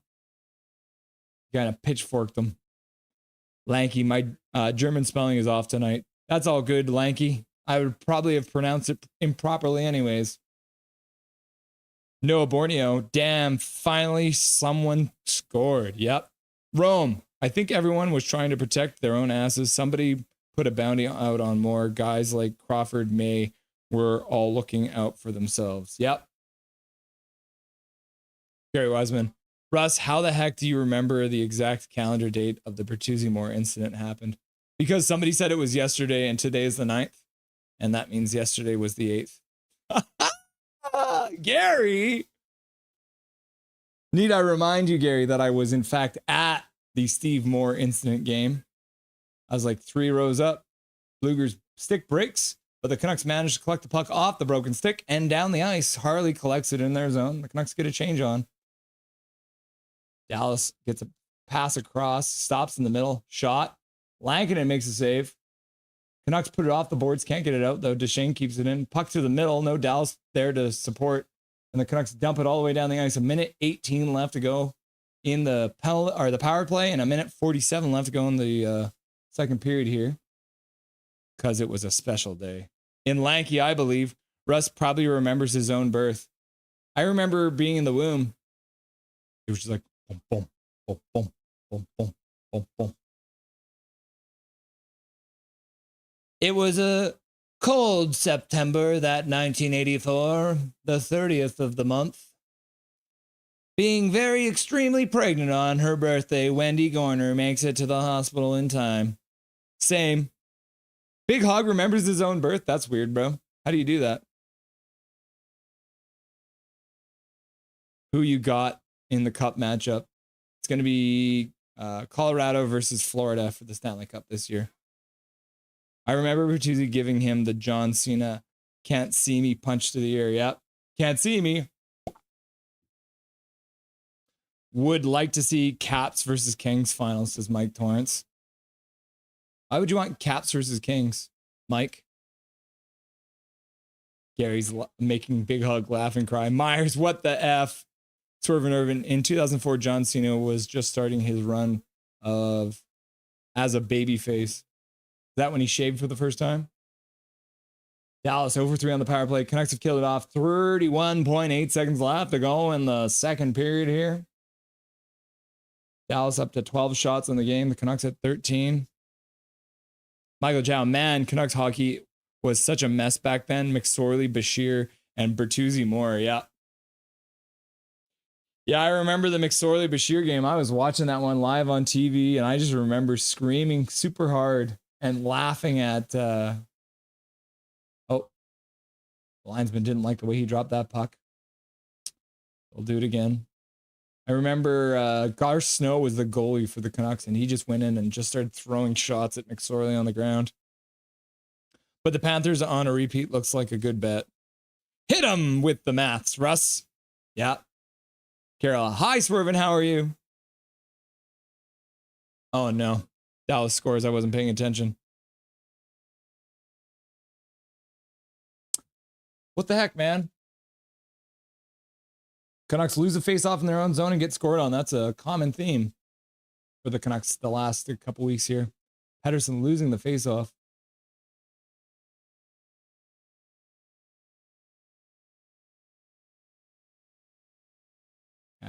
Breakdown of defensive coverage. You got 2 guys checking 1 guy. 2 guys checking Rantanen. You got both defensemen And so no one took Granlund. So he skated and picked up a rebound and shot it into an empty net. Dallas leads 2-1. Oh, damn, didn't realize you were at the game. What was the vibe in the arena like at the time? I remember watching it on TV. It was a very strange. Everyone was super stoked at first and then super concerned after when we realized that a human was on the ice in extreme pain. Noah Borneo. Canucks win 3-2 in OT. My prediction, says Noah. Swervin, hey, Carol, I'm doing fine. That could be, but could be better. Yeah, if the Canucks don't get scored on like that, might be better. Blanket makes a kick save. 8 seconds left. Bluger. Just going to take his time, I guess. Just taking his time. And that's the end of the period. Second intermission. And as I mentioned, we're going to have the first episode of the Junkfood Round Up, where me and Big Mac and Snicker Snatcher got together and played some Fortnite. Can we get the W? Find out. Now on the Junkfood Roundup on Nothing is Perfect. My name is Russ Holiday. Enjoy. I'm just following you guys. I got no idea what's going on. That's the key, boys. We gotta play this like we're playing hockey. We gotta play as a team. We gotta have tight formations. We gotta have each other's backs. Have decent offense, but really bad defense. I'm just going by the hockey that I watch. Our offense is trash too. Yeah, it is.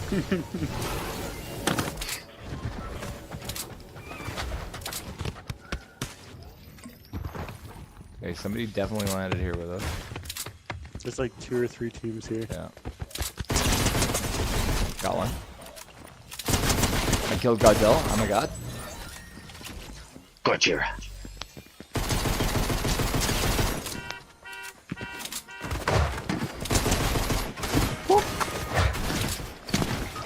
Oh, I'm down. Fuck. I guess I should pull it on the swear. You fucking weirdo. I'm coming. Oh no. Yeah, it was that night that got me too. Oh gosh. I Hey. had a pistol. Hey, buddy. Buddy, I got you. I got you, Use Snicker. those healing hands. Look at that. I told you I killed Godzilla. I'm a god. Oh my god. Where is, here it is. Yeah, let's go get him. Double res him. Where's the closest van? Oh, it's right beside us. Look at that. Oh, Look at that, Big Mac. You're going to be yeah. back in 2 seconds. Nothing happened. Yeah, I didn't see nothing. We're the God Squad. Zach, coming back. You should even have a gun, too, to start. A great pistol there. There is some bandages right here for you. Get a little health for yourself. Alright, more bandages here.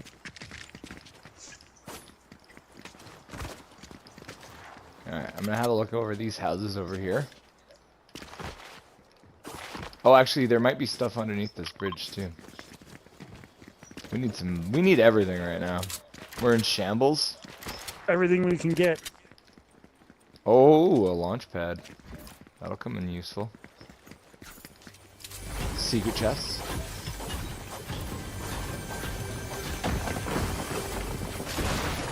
Ooh, this is definitely a Big Mac weapon right here. The grenade launcher. Yeah, I feel like that's right on point for you. That I can make do with that. I got the minigun. Oh yeah. Okay, let's go up top here.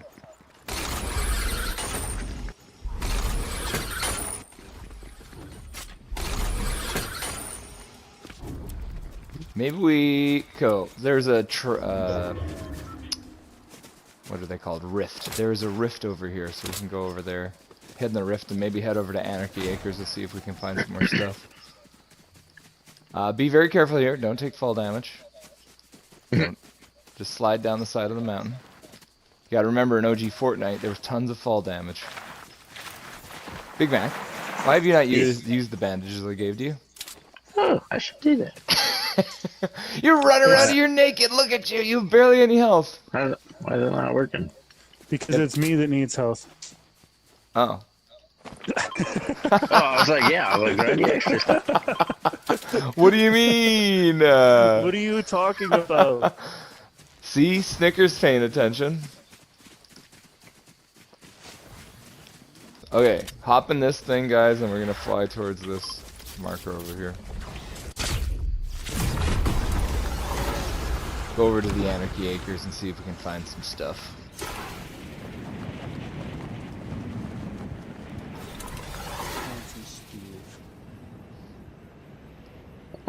Snicker's just walking down some little steps.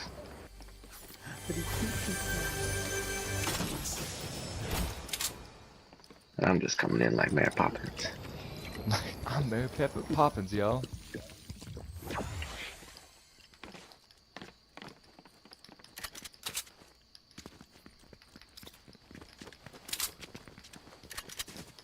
I'm trying to remember, Snicker, did you say your favorite player of all time was Quinn Hughes? No, Kessler. Kessler, that's who it was.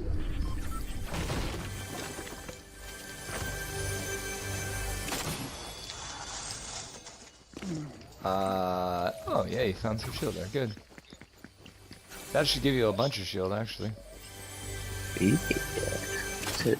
Oh, I found some shield for both of us there, Snicker Snatcher. A big old thick pot for you. Oh, the honey pot. Here you go, Snicker. Put that down your big old guzzle. Thank you.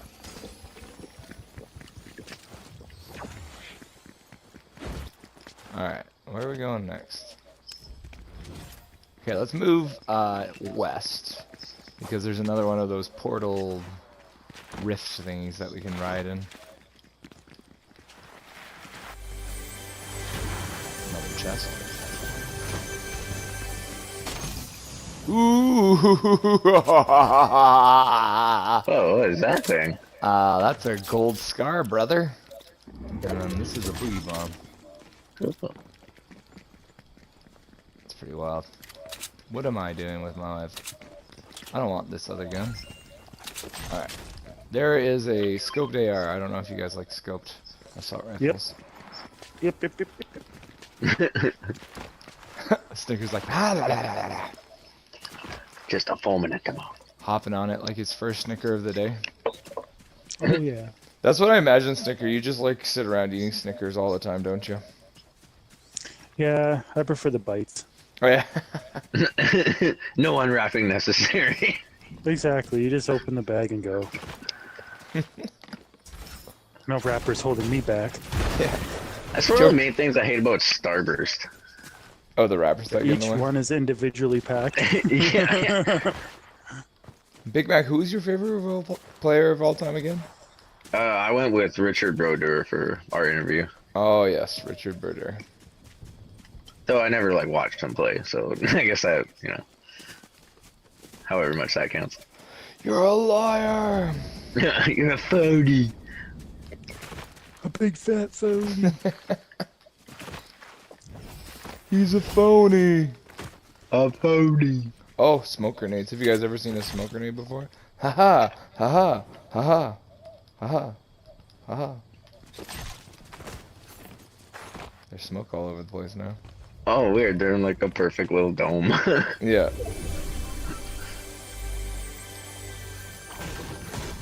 Ah, come on. Oh, here, perfect. Alright, guys. We're gonna go on top of this mountain here. Just hop on this thing. Fly over this way and we'll get up top. Okay. Fuck.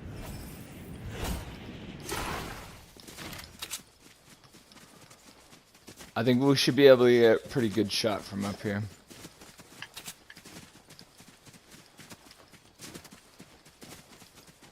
A high ground and zero builds Oh, in yeah. OG Fortnite. You gotta have it. High ground's always good.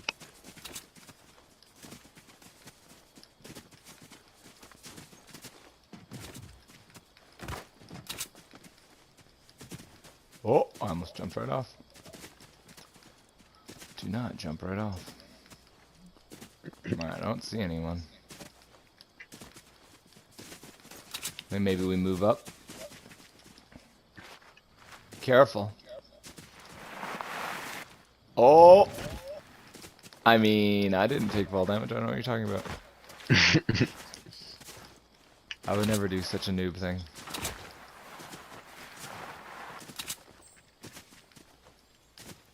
Who could do such a thing?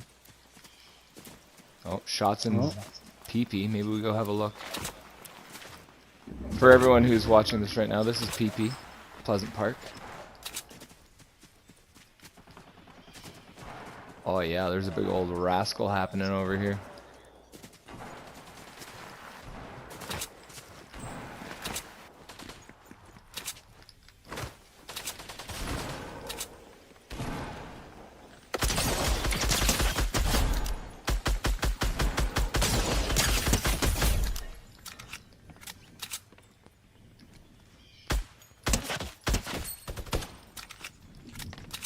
Huh. Where are their friends? Where are your friends? They're all alone. There's no one here beside them. Oh, here you go. Minigun. Oh. Does anyone have space to carry those shields? Sure, I can probably carry them.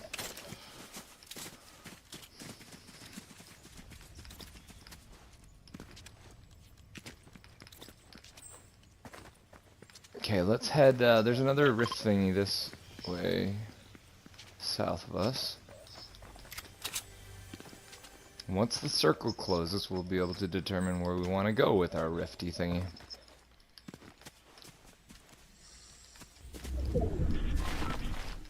"12 teams.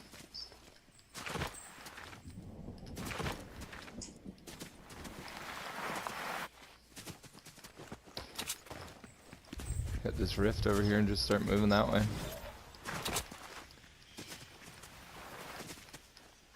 Get some high ground. Heck yeah. Okay, here's the question you guys are going to think about right now.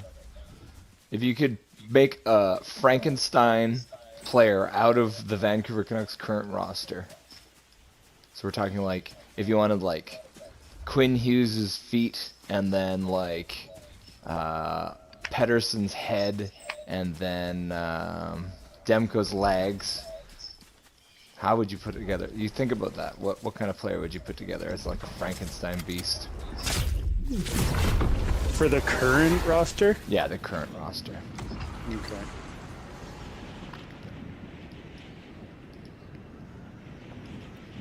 We don't need to go to Tilted Towers. It's a silly place.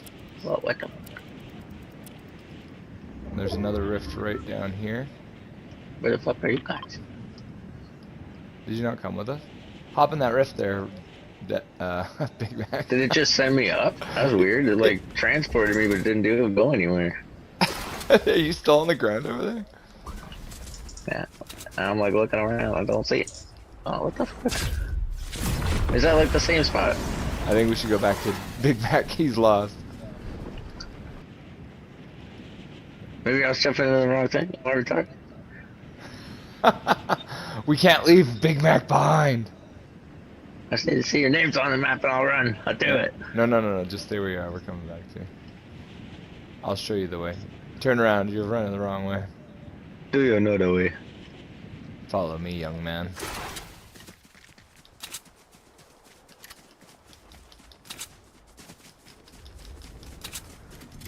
I guess we can just hang out here for a second too. Circle is closing. 28 seconds. It'll reveal where the next place to go is.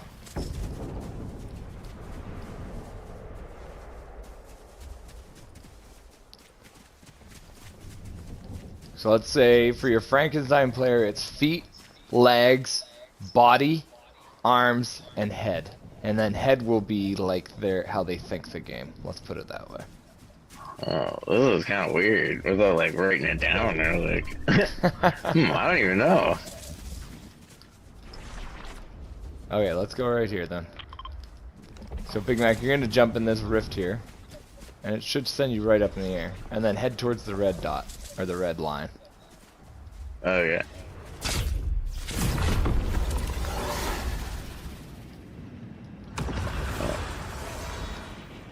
Okay, okay.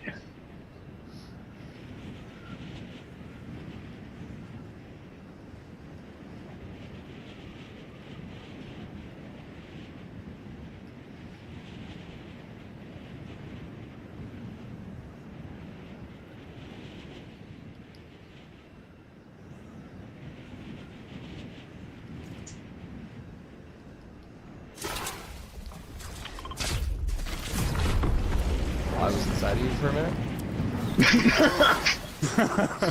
Big Mac. What are you talking about? Just Oh, perfect. Okay, somebody pick these up. And then somebody, Oh, there's I'm some getting health here shot at. too. Yeah, here, I got a health for you here, Cooch. Or Snicker.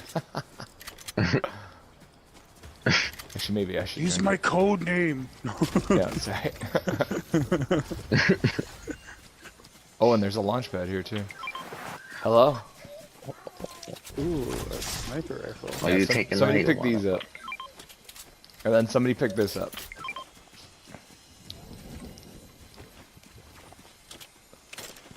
Did you bring me A&W?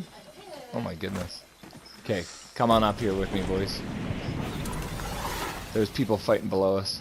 Oh, nowhere. Oh, yes. Got one down.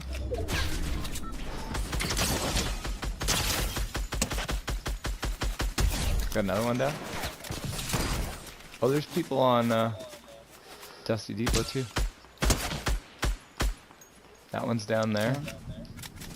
There's some getting shot at from down here.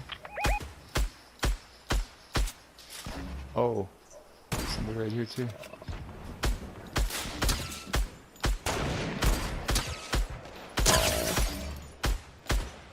Come on. Yeah. Aw, damn.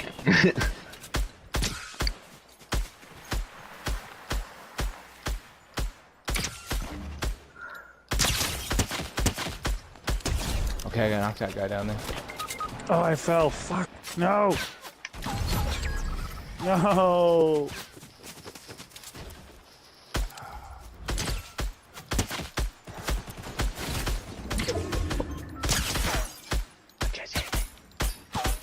Oh my gosh. Tangos, left side.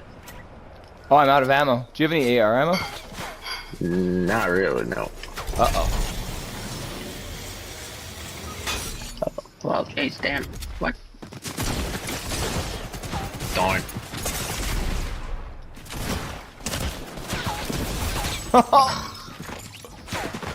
I ran out of ammo. We died. We didn't win the game. Next time y'all play Fortnite, Russ, Snicker, and Big Mac call. Can I okay with y'all? Yeah, buddy. We played when you were at a hockey game. We knew you were at your hockey tournament. You were not around to play Fortnite with us when we were playing, unfortunately. So yes, if you heard, we were going to be doing. Sorry, Big Mac and Russ playing Fortnite. Lag. Y'all, I run a YouTube channel. I make Canucks recap videos. Would love if you could subscribe. The score is 2-1 for Dallas right now. Hog, I subbed. Thomas got to say if Boeser decided to walk, he's getting less than 6.5 for 5 years, if not 3 years. Thanks, Noah, says Big Hog. No problem, says Noah. Thomas, is Quinn playing? Quinn is not playing tonight, Thomas, unfortunately. Major Tao in the chat. Say, Jake 6 hockey, Jake 6 hockey, Jake 6 hockey. Noah Borneo. Dobby, Trevor Linden, Jake 6 hockey, Trevor Linden, game over, goal, Trevor Linden, high, Big Mac. Linden, then Roy. Not tonight, but or the soon future. Major Tao, Trevor Linden. I plan on hitting 100 subs come playoff time. You guys' support would definitely help. Salute. Sakic. Week or two, I think. I've subbed a few days ago, Big Hog. Dallas controls, gives the puck away to Hedel, though. Hedel steps through the middle, passes all the way up for Leckermacki, who skates in on the puck, throws a hit, almost gets it, can't get it. Dallas skates it out of their zone. Matt, if Major Tau played this, he would get promoted to Colonel. Absolutely. I played Fortnite once, sucked, never played again, laugh out loud. Dakota Joshua dumps it into the zone, moves in on the forecheck, throws a hit. Oh, Garland gets the puck out front to Bluger. We do, by the way, everyone, just so we're all aware, the Bluger, Garland, Dakota Joshua line has been reunited. Garland tries to get it down for Myers. Myers gets it back to Garland. Garland puts it on net, wide. Tyler Myers behind the net doing his best Gretzky impersonation. Gets it up front for Bluger, who's digging at the puck and still loose. Bluger, puck comes all the way out to the top of the crease. Tyler Myers is asking for a change. He lost the stick. Good stick by Mr. Marcus Pettersson to direct that shot over the glass. Bluger looking to the sky after getting a possible chance. Tilted head, laughing and crying from Major Tau. Thanks, Thomas's big hug. Did anyone here ever play Line A? Did they? Anybody here ever play Line A? Colonel Tau, Matt gonna lead those troops, Colonel. I'd be stuck at recruit called Gomer Pyle. Follow me. Leah Georgian, did you blah, blah, blah. When do you put out new content, Big Hog? Every post game or what? Zach, hey buddy. Big PP. Oh, PP. These guys jump off the roof with no regard for workers' comp. Thomas, just me. Myers, body. Sherwood, shoulders. Mike Torrance would also use Sherwood shoulders. Sherwood's heart. I like nobody answered. Yeah, you'll get the answer to the Frankenstein question on the next episode of Junkfood Round Up Fortnite. Big Hog Hockey, because he hits so many people, he doesn't have a heart. I would just clone Quinn Hughes, says Matt. That's not a bad point. Yes, we need more Quinn Hughes. Garland Grit. Hoglander moves in onside, barely. Puts it back to the point for Pettersson. Pettersson puts it down low. Gets tipped and then up to the blue line and just out. DPD collects it. Puck comes up to Hoglander at center. He puts it over for Sherwood, who tips it off the boards. Almost recollects the puck, but can't quite get it. And then Dallas flips it all the way down the ice. Wide of the goal. That's icing because they haven't learned the rules of hockey yet, apparently. Learn the rules. Myers' body. Brock Boeser smiles to Swerve and Irvin with the heart. The heart smile. Matt Quinn can play all positions like Chris Tucker in The Fifth Element. I know the movie. I don't understand the joke. I'm sorry, Matt. I failed you. Big Hockey. Matt, clone Hughes and sell the Hughes to the other NHL teams and make insane profit. Yes! But then we have to play a bunch of Quinn Hugheses. Hoglander just gets taken out. And they're calling it. Of course they are. That was insane. Bichel's just like, I'm just going to totally take this guy out and hold him and slam him into the boards and get a penalty. And the ref's just like, go to the penalty box, you big idiot. That's what I imagine he was saying to him. KJ Brazy, Wednesday versus Flames should be awesome. Yeah. Big Hog Hockey, I expect 70% of the money you make, Matt. Thomas Roanoke, Wednesday is a must win. Yep. I will share. Non-profit organization. Crystal bought Russ A&W. Thanks, Matt. Says Big Hug. Thumbs up, laughing and crying. Puck comes out of the Dallas zone. The Canucks have to recollect it. Connor Garland puts it back for Hronek. Hronek drops it for Connor Garland. Pass from Garland to DeBrus. DeBrus wraps around the boards for Pettersson. Pettersson puts it back up to the point. Hronek stops on the point with a shot. The Smith makes a save. Puck comes to the side. Dallas collects it and shoots it all the way down the ice into the Canucks corner.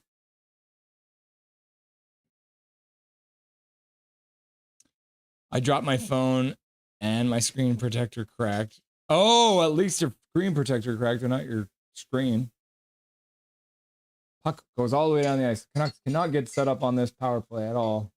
It is not looking good. Okay, says Big Hog. Emperor King, hey, nothing is perfect. What's up, my dude? How's it going, Emperor? Nice to have you, buddy. Sup, Emperor, says Big Mac. Yo, Big Mac, says Emperor King. Matt, Big Hog Hoggy, I subbed a few days ago, I believe. Keep up the good work. I will start commenting on your vids. Thanks, Matt, says Big Hog. I appreciate your big timer. Heedle comes in offside, apparently. Not happy about the call. Time. Hey, team. Canucks Glow, says Drew Richards. Welcome, Drewski, king of the mods. Canucks Glow. Canucks Glow. Garland was trying to tip it. Couldn't get a tip on it. 48 seconds left to go on the power play. I plan on being the next knuckhead. Winky face. Canucks Glow. Canucks Glow. Drew. What did you do, Drew? Sup, giant hog? DeBrus down for Garland. Garland loses the puck. And Dallas shoots the puck all the way down the ice. Lankinen stops it behind the net. The crowd is very quiet right now. I blame the crowd. Is your shirt gob for band? Yes. This is a shirt I bought at one of my various gob shows that I've been to. It's one of my favorite shirts. My wife hates it. She hates it because of all the holes. The Smith makes the save. Penalty is over. Canucks got one shot on that power play. Zachary waving. No, Borneo. When Quinn Hughes goes to the Devils, y'all gonna be mad? We're gonna be super mad. Are you gonna be mad when he's on the Devils and he beats you guys all the time? That would make me upset. Big Hog Hockey. Oh, sorry. I didn't see your comment, Thomas. I put out vids at every Canucks win. Bad PP. Swerve and Irvin. Quick, somebody change your screen name to Sherwood's Eczema Gloves. Poe. Matt is the movie.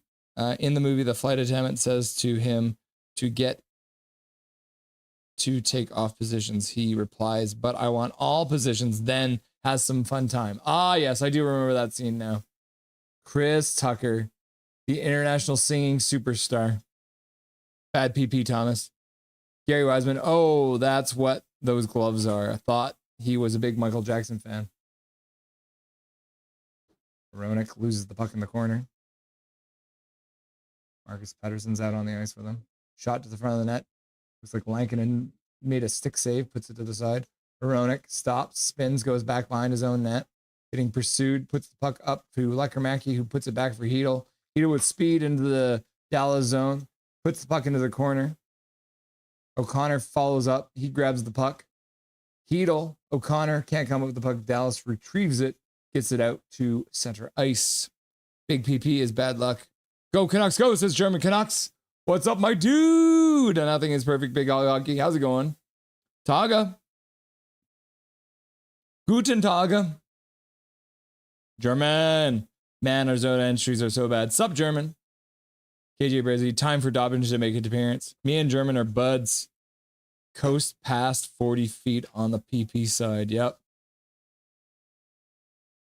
Hey, Big Hog, says German Canucks. Emperor King, I am doing good, all better from the cold, and watch the LA Kings almost blow another lead against, but one against the Vegas Golden Knights. Whoops. Yeah, I'm going to be mad. Yeah, no. Playing against Hughes all the time would not be fun. We already losing to everyone as is. Yeah, IDK, I'm scared for the Canucks tonight. Big Hoggy, if your wife hates your shirt, get a divorce. Bro, I think you and my wife are going to fight. Yeah, I don't think you want to fight my wife. She does kickboxing, bro. Emperor King, because we suck on the road, laugh out loud. Emperor King, you guys are really good at home, though. That's positive. Hey, Dobby. Come here. Come to your father. Come here. Come on. You want this? Come on. All the way. Come on. Come here. I have nothing. I have love to give to him. Stand up. Up, up, up, up. Oh, yeah. Stand up. Look at his face right here, huh? You guys can barely see his little face right here. Look at him. He looks like he's sitting on a couch beside this monster. Dallas has iced the puck because they're a bunch of fools who don't know the rules. Learn the rules, bro. Oh, you're a chunky boy, huh? Who is that nice chunky boy? Huh? Is it you?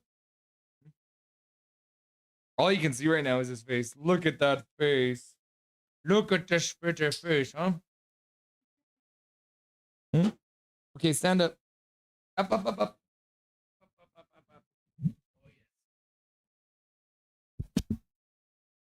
Oh, yes. Oh, yeah. Oh, tipped in front, losing the crease. DeBrus couldn't finish off. Okay, Dubby. What do you think? Are the Canucks going to score here? Dubby. Can you help? You got to watch the game, though, bro. Oh, Suter gets robbed by DeSmith in front.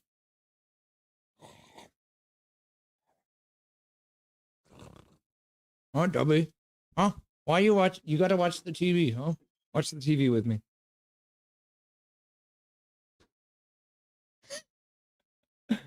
Canuck controlling in the offensive zone again. Elias Pettersson tips the puck into the corner. Suter, Boeser, battling for the puck.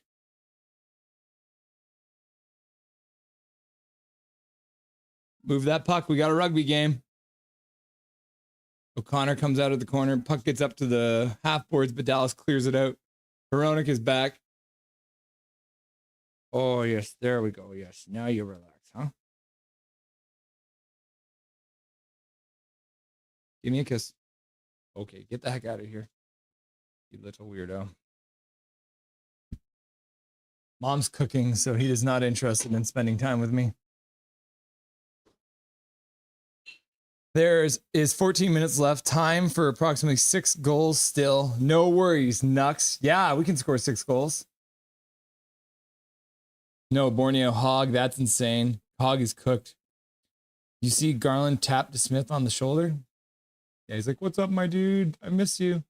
Dakota Joshua loses the puck, gets checked from behind. 3 Dallas Stars into the zone, 3-on-2, and they score.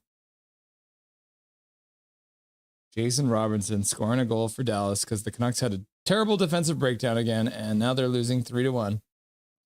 Dobby, you didn't help, bro. You did the opposite of what you're supposed to do, man. No. Also, your wife hates divorce. Get a shirt. Yeah, my wife would hate divorce. Dobby. I'll fight Crystal. I'm not scared. Big Hog, you should have seen the look that she just gave me. Let's go, Schmangers. Dobby. Laugh out loud. And then Zach just puts a dog in chat. Dobby. Dobby, look at that face, says Rome. German Canucks. I'm doing good, Russell. I'm currently in Dubai today with Mrs. Canuck, German Canucks. Ooh, it's probably nice and hot out there, eh? Very hot. It's just me pretending the Dallas didn't just score. Gary Wiseman, if your wife hates your shirt, take it off. Then dare her to take your pants off. Gary, we can't do that kind of thing on this stream. Big Hog Hockey, learn the rules. Drew Richards, Dobby. Yeah, Dakota Joshua loses the puck and then the Canucks get scored on. So I'm going to blame Dakota Joshua for that last goal. Laugh out loud, Gary. Dobby 2025, new PM of Canada. Who is voting with me? Yep. Dobby as PM. That would solve all of our problems if Dobby was the Prime Minister. Orbert tries to keep it in. Can't quite get it to stay. Canucks get it back up to center. Garland does well to keep that puck. Passes up for Bluger. Bluger far pass across. Oh, and Dakota Joshua gets robbed after a beauty pass from Bluger. And then he's going to go off. Dakota Joshua goes off. Bluger puts it down low. Connor Garland in on the forecheck. Dallas puts it off the glass and out to center ice. EPD in. DPD, I should say. Casey, says Hunter. Big Dobby hockey. Third starting. Yeah, third is on, bro. We got 10:35 left to go. Dobby refuses to watch losing Canucks games. This is true, man. Now he's just drinking some water. No, Borneo. Let's go, Canucks.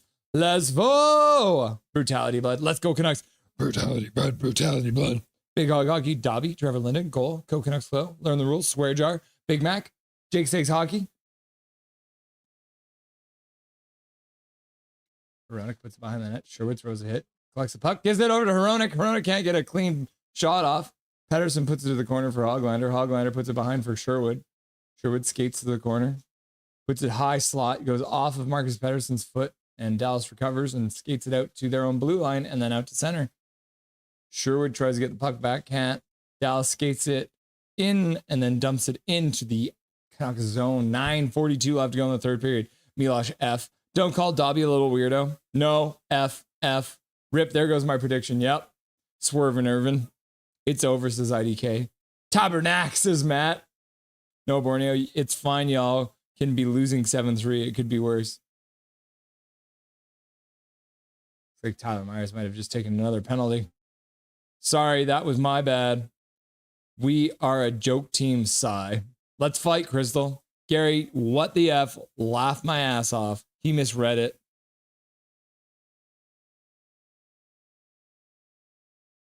Ratnan. Well, I'll try. Oh, well. Laugh out loud. Rod, dust those old clubs off, boys. Dobby is wise. Yep. Dobby has not made the Canucks score in so long. Trade him for a 7th. Yeah. Does it say send intermission? Oh, I didn't press enter. There we go. It is the third period now. Hunter, thank you for pointing that out. Second intermission. I didn't push the button. I pulled a Sportsnet. Back to Fortnite. Yeah, Gary's like, let's just put some more Fortnite on. Milosh, no. Oh, no. He froze? Question mark. Did I freeze again? Brutality, blood, a bandwagon. Brutality, blood, brutality, blood. It's 23 degrees here in Dubai. It's nice here when I am here. Why do the Canucks keep losing? German Canucks fan, it's not that because you're here, they're losing. They're losing because that's what they tend to do on a regular basis. Panthers fans, clown. Hee hee. Mad, says KJ. Too evil, says Hunter. KJ's mad. Zach says to evil. Ah, man. 3-1. Canucks are going to the penalty kill. 5-on-4. Forbort scored. It seems like so long ago now. Canucks have taken over in the faceoff dot, which is good to see. But they have taken too many penalties now. They have 31 hits. Wow, that's crazy. Only 3 giveaways. The Canucks have been playing a really good game. They actually deserve better right now, I think. It's one of those games where they're probably playing better than Dallas, but back to the bar. Ferk evil to life. Yeah, Tyler Myers in the penalty box. He's one of the best penalty killers, so not good to have him in there. Big Hog, guys, do you think I should still make a video if the Canucks lose? Would you all still watch? All right, we're going to end this poll question now. Do swears in other languages count for the swear jar? 48% of you are saying yes. 33% of you are saying tabernacle, we. And then 18% of you are saying no. Aren't the Canucks winning? Question mark. It's your imagination. Maybe it is my imagination. Maybe they are winning. I just don't realize it. I'm in a fever dream. I played a beer league game against Christian Aquilini last night. Yes, make a vid, says Noah. Yeah, we're winning by -2. Yeah, Gary, we're just winning by -2, right? Brutality, blood. Brutality, blood. I mean, both of my teams are in playoff spots, so I'm chilling. Yeah, you are. Avalanche and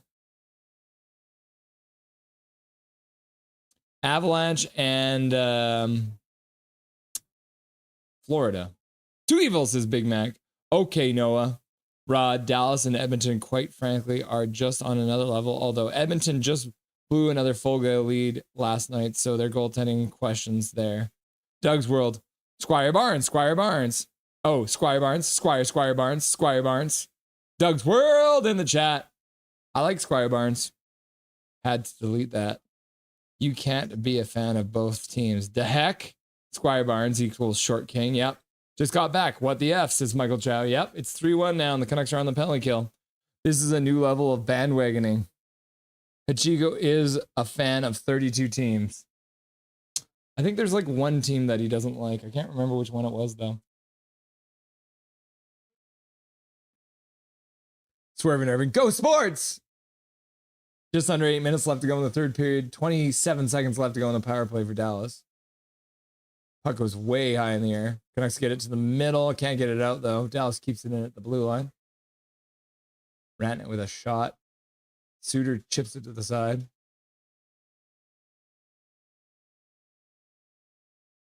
Suter collects it.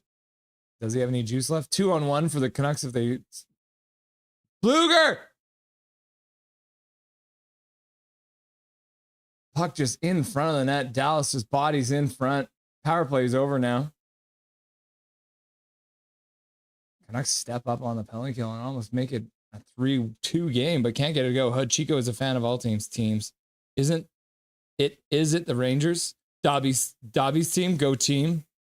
Hachiko doesn't like Dobby's team. Yeah, for some reason, Hachiko's not a fan of Dobby these days. Dobby must have not added Hachiko back on Instagram or something. Right? That's the only thing I can think of.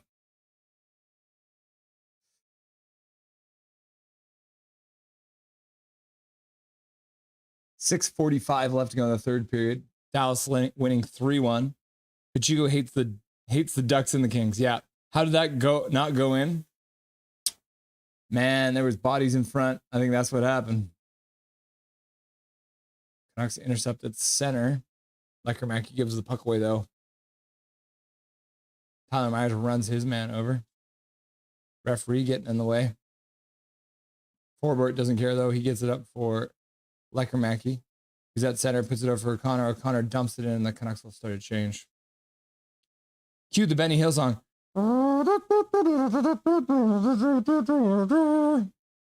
That's the one, right? Go Vancouver, says Zach. We got lead stick, says Mike Torrance. Of course, the Smith is good when he's not on the Canucks. The Smith was really good for us. But it's Canucks logic. Of course, we're going to get beaten by our former goaltender. Canucks logic. Mancini doing well to stop Mancini from getting... Mancini doing a good job keeping Rantanen from getting a good chance on that play. How you feel about JT Miller? We're glad that he's playing for you. Ha ha! Brutality, bud. I mean, the hockey guy is it's a Bruins fan and a Canucks and Stars, so I can be a fan of Avalanche and Panthers. Deal with it. Brutality, blood. Brutality, blood. Brutality, blood. You should create a jersey where there's a panther riding an avalanche down a mountain or something like that. That'd be sick. Brock Boeser does well to get in on that puck. Can't get the puck, though. But he does jar it free for Pius Suter. Stars bring it out. 5 minutes left to go in the third period. Let's go, Couves. The Couves, says Gary Wiseman. Suter. Drops it. Nope. Ends up swinging it down into the Dallas zone. One of my mustaches here is tickling my nose. No, Borneo. Bro said deal with it. No, Borneo. I'm looking forward to seeing Miller play on Tuesday. I feel like his tenacity and grit. Puck goes right through the crease. Pettersson shot off the post and out.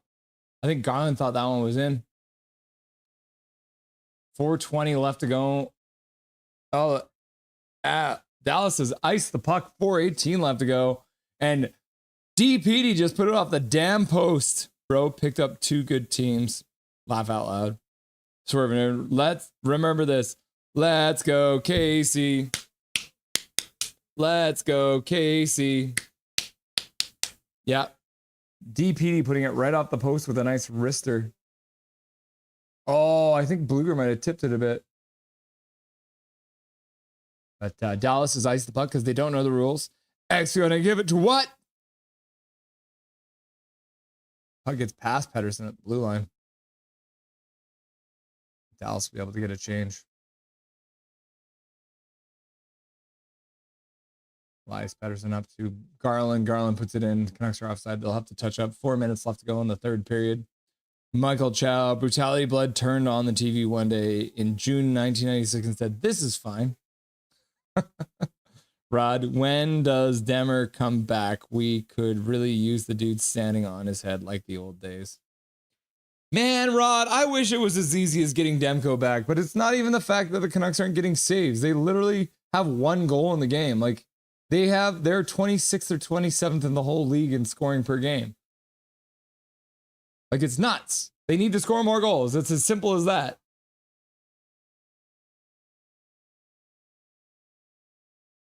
Heedle collects the puck, skates through center ice, backtracks, puts it over Forbort. Forbort loses the pass, and Dallas skates it into the zone. So many good chances. Score. Great chances. This game could be so much different. Yep. The Canucks have had a bunch of good chances and haven't been able to bear down and get a goal. Except for Forbort with the laser. Canucks dump the puck in and go in for a change. Don't think he's capable of any more, Rod, at least for any extended run of games. Yeah. Old just the tip, Teddy. Yeah. Just the tip, just to see how it feels. Matt, Canucks glow. Canucks glow. Canucks glow. Sherwood gets to the front. Canucks score! I think Hoglander put it in with his glove, though. They're automatically waving it off. He put it in with his glove. He's not celebrating. I don't think he got his stick on it on the bottom. I think he gloved it right into the net.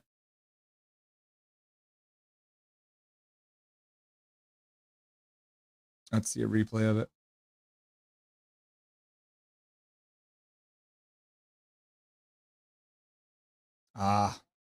He hits it down and it goes off of Casey Smith's stick into the net. So it's no goal because he batted it with his hand, which you're not allowed to do. No goal. 2:34 left to go in the third period. Where's the goals? Where's the goals? Where's the goals at? Says Doug World. I'm asking the same question. No goal. Yes. Hog. WTF. Big Hog. This is your fault. Bang. Big Hog, it's your fault.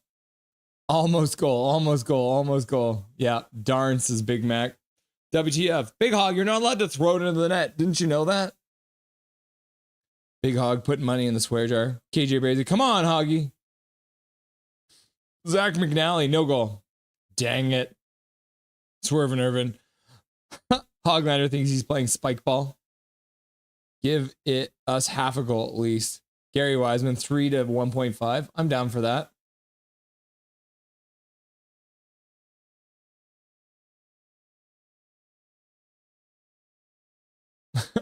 Big Hog putting lots of money in the swear jar tonight. Shades of Darcy wrote in 1982. Drew Richards, swear jar, swear jar, swear jar, swear jar. Ah, Big Hog, you're so mad. Vancouver Grizzlies play? Yeah, he thinks he's playing for the Vancouver Grizzlies. He must have been a big NBA fan back in the 90s. Big Hog, swear jar, swear jar, swear jar.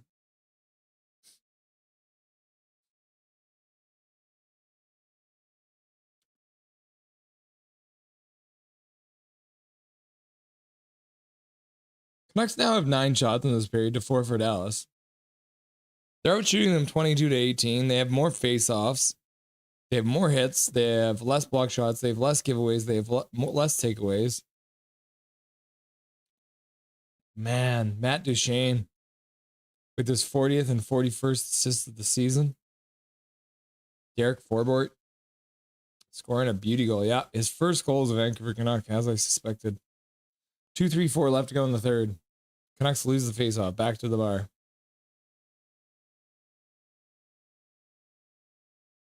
Hronek puts it behind the net. Marcus Pettersson bobbles it. Hronek bobbles it. Puts it back for Marcus Pettersson. Marcus Pettersson's struggling. It's like they're fighting with the puck behind their own net. What do you expect me to do? You? No. Lankinen goes to the bench. Marcus Pettersson can't collect the puck. Hronek manages to get it. Oh, what are you doing? Who are you giving that to? Fired wide on the empty net. Hronek puts it behind the net for PD. PD puts it over for Boeser. Boeser puts it back for PD. The Canucks look absolutely lost. Connor Garland skates up the ice. Skates into the zone. Passes down for Hedel. Hedel can't quite get it. He rings around the boards. Comes up for Garland. Garland puts it over for Petey. Petey puts it up for Hronik. Hronik puts it over for Petey. Petey misses the pass on the half-boards. Puts it to the front of the net. Deflected to the front. DeBrusque collects it. Puts it back for Petey. Petey puts it down low for DeBrusque. DeBrusque puts it back for Petey at the half-boards. Petey puts it back to the blue line. Hronik with a shot down low. Goes through the crease and out the other side. Hedel tries to get it down low. Can't get it to go. Hronik tries to stop it and then Rantanen scores an empty netter. Fuck you, Rantanen, you fucking piece of shit. Getting traded twice in one season, you can fuck off. There it is. Dallas leads 4-1. Viva la Raza, probably spelled wrong. Thanks, Matt. I'll try next time. Next time, Big Hog, just don't throw it in blatantly. Be a little more sneaky. But if you ain't cheating, you ain't trying enough. Eddie Guerrero. I forgot exactly what Eddie used to say. Russ practicing his play-by-play skills. I hate Rantanen so much. What's NBA? It's this other sport where they put balls in buckets, yo. This is flabbergasting bull shenanigans. Nothing is perfect. Russell, Dusty, light up Rick Tocchet. It's my favorite part of the post game. Swerving over that time, the Grizzlies were up on Chicago by 10 and MJ torched us after somebody trash talked him. Yeah, that sounds like a MJ thing to do. Get smack talk and then turn things on. Russ, the bachelor holiday. I'm not a bachelor, bro. Rateen own this team. Oh, Rantanen owns this team. Russ trying to murder his vocal cords. You guys haven't seen me scream yet. Blah at Dollar Stars. Crawford's just like, great tongue, Russ. It's flapping wildly today. WTF, maybe do something at the effing deadline and we'd be better. The only thing they would have done is trade away Boeser for a pick, and that's probably not what we wanted to do anyways. 4-1 final. Canucks lose. What a bunch of bull honky. Not what you want to see. Brutals. Brutals.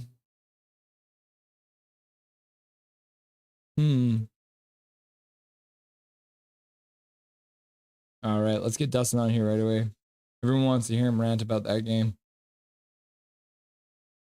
Dustin Boydell.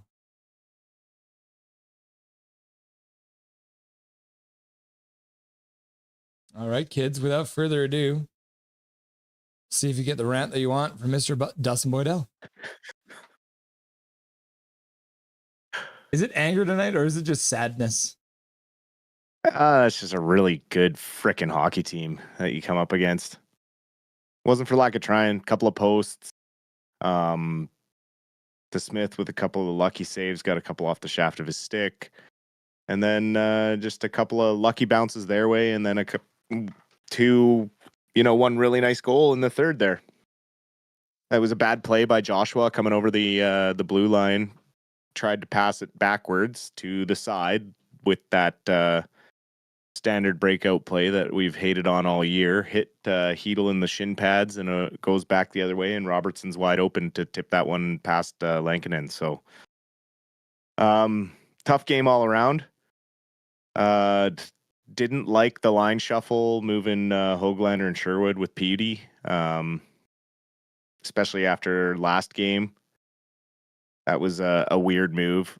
I didn't mind putting Bluger back with Garland and Joshua. That was fine, but 5-on-5, Boeser and DeBrusque look very disengaged. They shouldn't be playing in a third line role if you're expecting them to be your offense. I don't know why they're not playing with Petey. Just a weird game overall. I think Tocchet was outcoached by DeBoer. He was looking for answers and couldn't find any. Elias Pettersson, -3 tonight. Worst on the team. Yeah. Very costly face-off loss there on the Granlund goal late in the second period. And he was being put out there with Sherwood and Höglander. Is a tough night for him, for sure. I'm not going to deny that. It was a tough night for the whole team, really. they all looked frustrated. Tyler Myers thought he made a good defensive play, gets called for holding. You could see the frustration. Pettersson showed it when he lost that faceoff, and Garland Granlund scored at the end of the second period. He shot the puck against the rear boards, but Dallas is very stifling. The way they can control the puck in the third period there, they really just knew they had the lead, and you can see why they are a cup favorite. The way they're built, and they're missing two of their best players in Hintz and Heiskanen. I thought we were going to get out of the game without Rantanen getting a point. He had to get the empty netter, so there's that.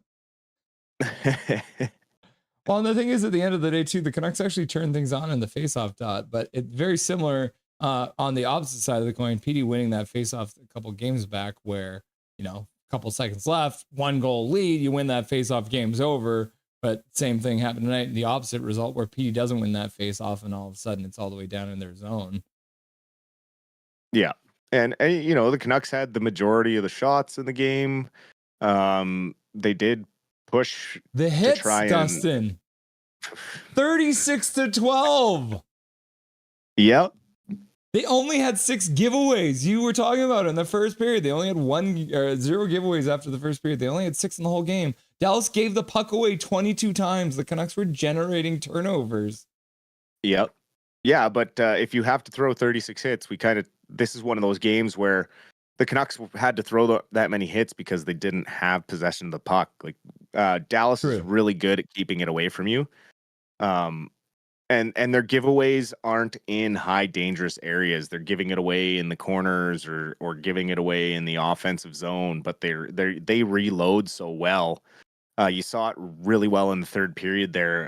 Hedl tried to press hard with about 3 minutes left, and there were all 5 Dallas Stars were collapsed in front of DeSmith. There's absolutely nothing that they were giving up in that third period. Yeah, so the Canucks' logic tonight is that DeSmith won because he's our former goaltender. So, of course, he comes in here and beats us, right? It's like, oh, great, we get Dallas on a back-to-back, but oh, crap, we're playing against our old goalie. So that means we'll probably end up losing.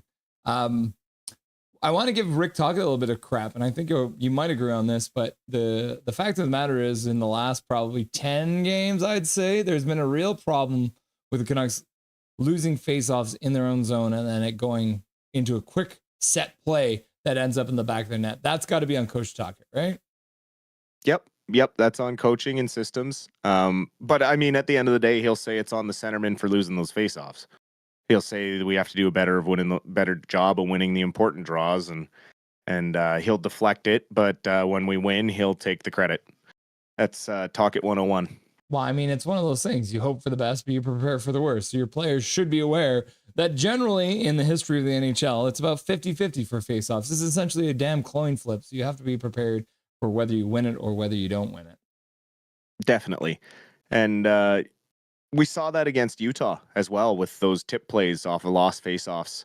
And it's similar now. We've talked about it in the past, how the offense does not have a hard time coaching against the Canucks. They're very one-dimensional. And it's frustrating. I don't see the logic behind burying DeBrusk and Boeser on third line minutes. I mean, DeBrusk played like 7 minutes in the first 2 periods total.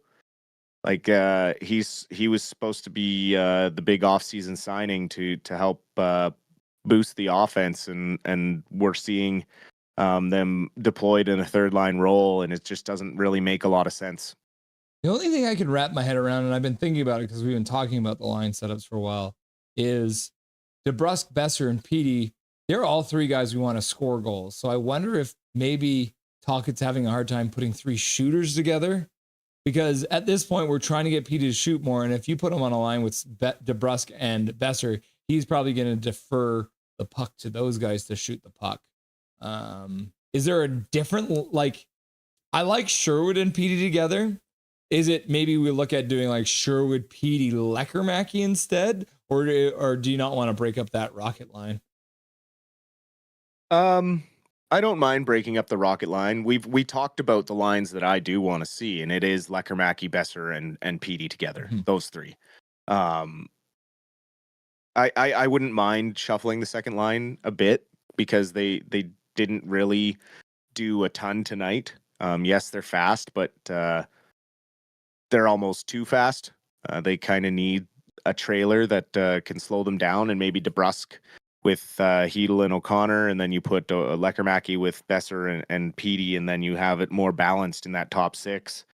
I just really am fed up with the reactionary changes that Tocchet makes. It like just because Höglander was showing a lot of energy early in the game and pushing and grinding and getting involved in the scrums and stuff doesn't mean you need to bump him up to the first line. It just means he's doing a good job as a fourth liner. And I think Tocchet panics a lot when he's coaching, and instead of just sticking to the lineup and staying with it, like we're game 62 here, like we need to find some sort of he complains about not being able to find consistency. Well, these guys can't find consistency because they're playing with a different freaking line mate every night. Well, you'd be excited to know that because the Canucks lost, they'll probably have a completely different lineup for the next game. Exactly. And like that championship teams aren't shuffling their lines after 62 games. It's like we had 2 good games in a row, and then we start to see a little bit of adversity in this game, but it was still a good game, like an evenly matched game. I didn't see the need for the line shuffling. And it's just that constant stuff. It's you could see that it caused some confusion and out of position plays that led to the loss. And I just don't I don't know.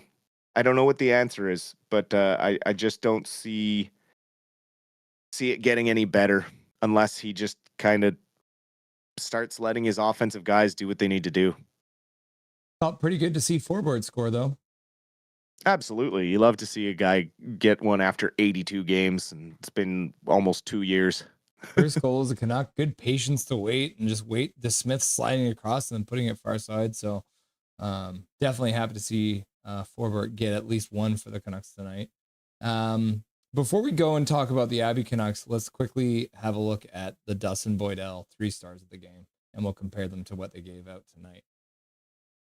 Okay, what are we looking at here? I would assume we got Matt Duchene in there somewhere, Yep. Mikhail Granlund for getting the game winner, and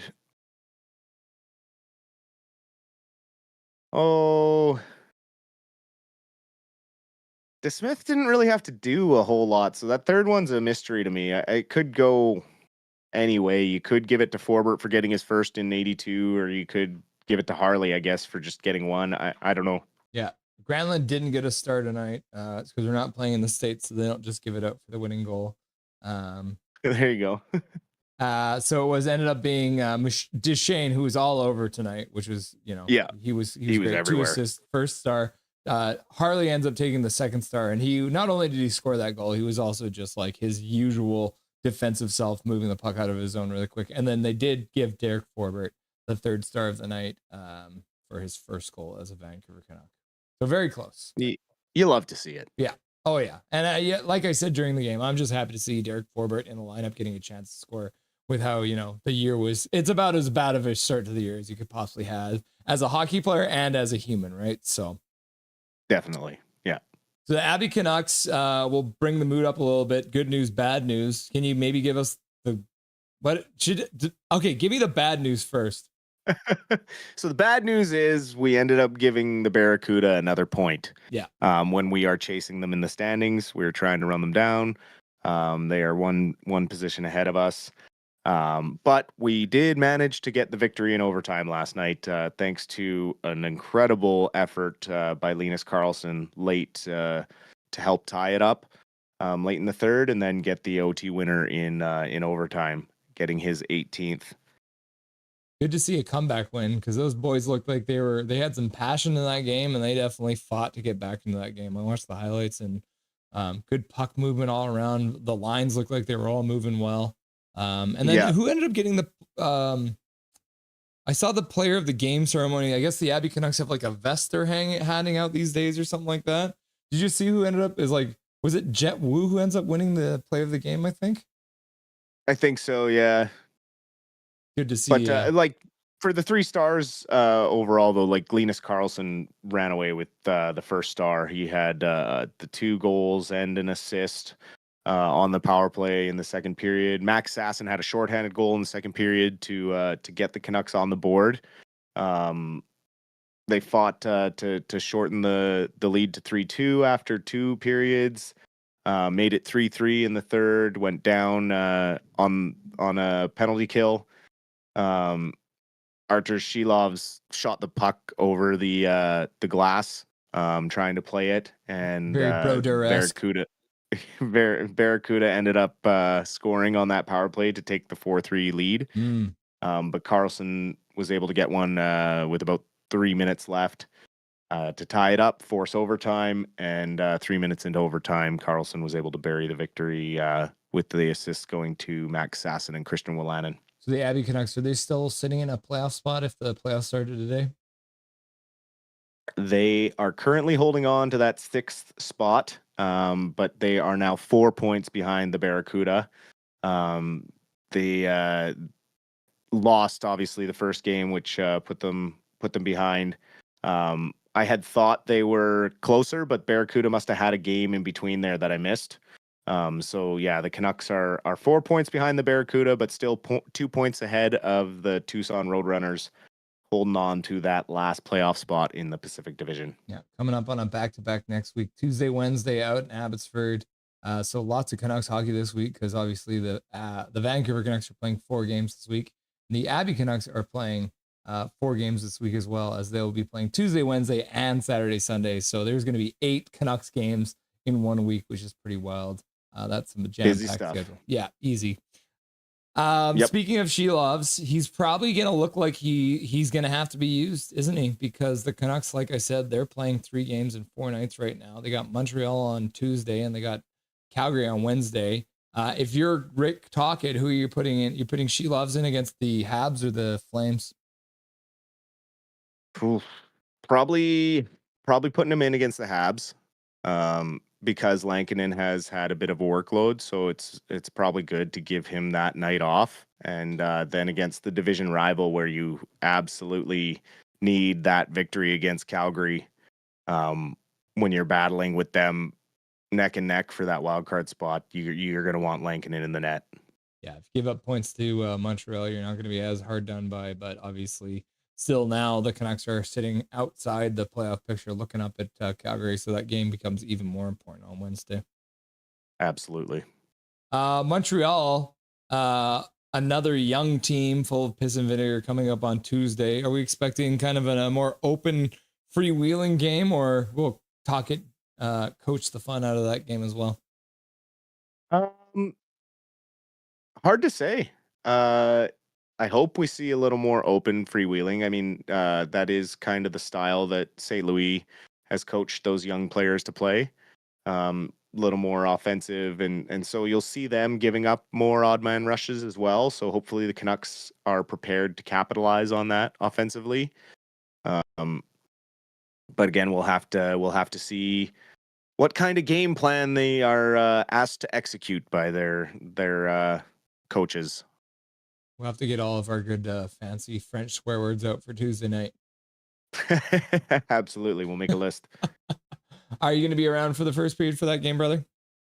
Yeah, I'll be around on Tuesday for sure. Cool. And then on Wednesday, like I think I mentioned to you too, my cousin lives out in Calgary. He's a Flames fan, so he'll be joining us during the second intermission. So that should be pretty fun to have somebody in the saddle down that night.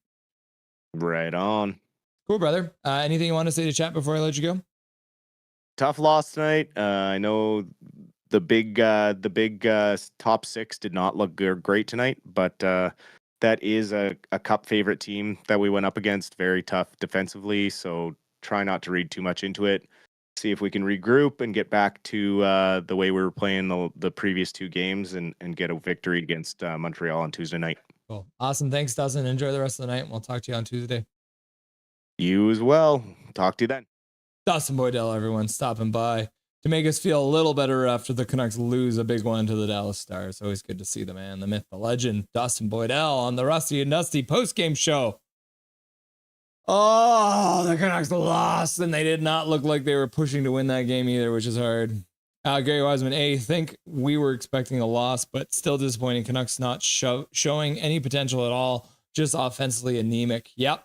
Dusty, says German Canucks. Matt, Canucks are missing some very key players. Yep. Boo, Dustin is part of the negative media.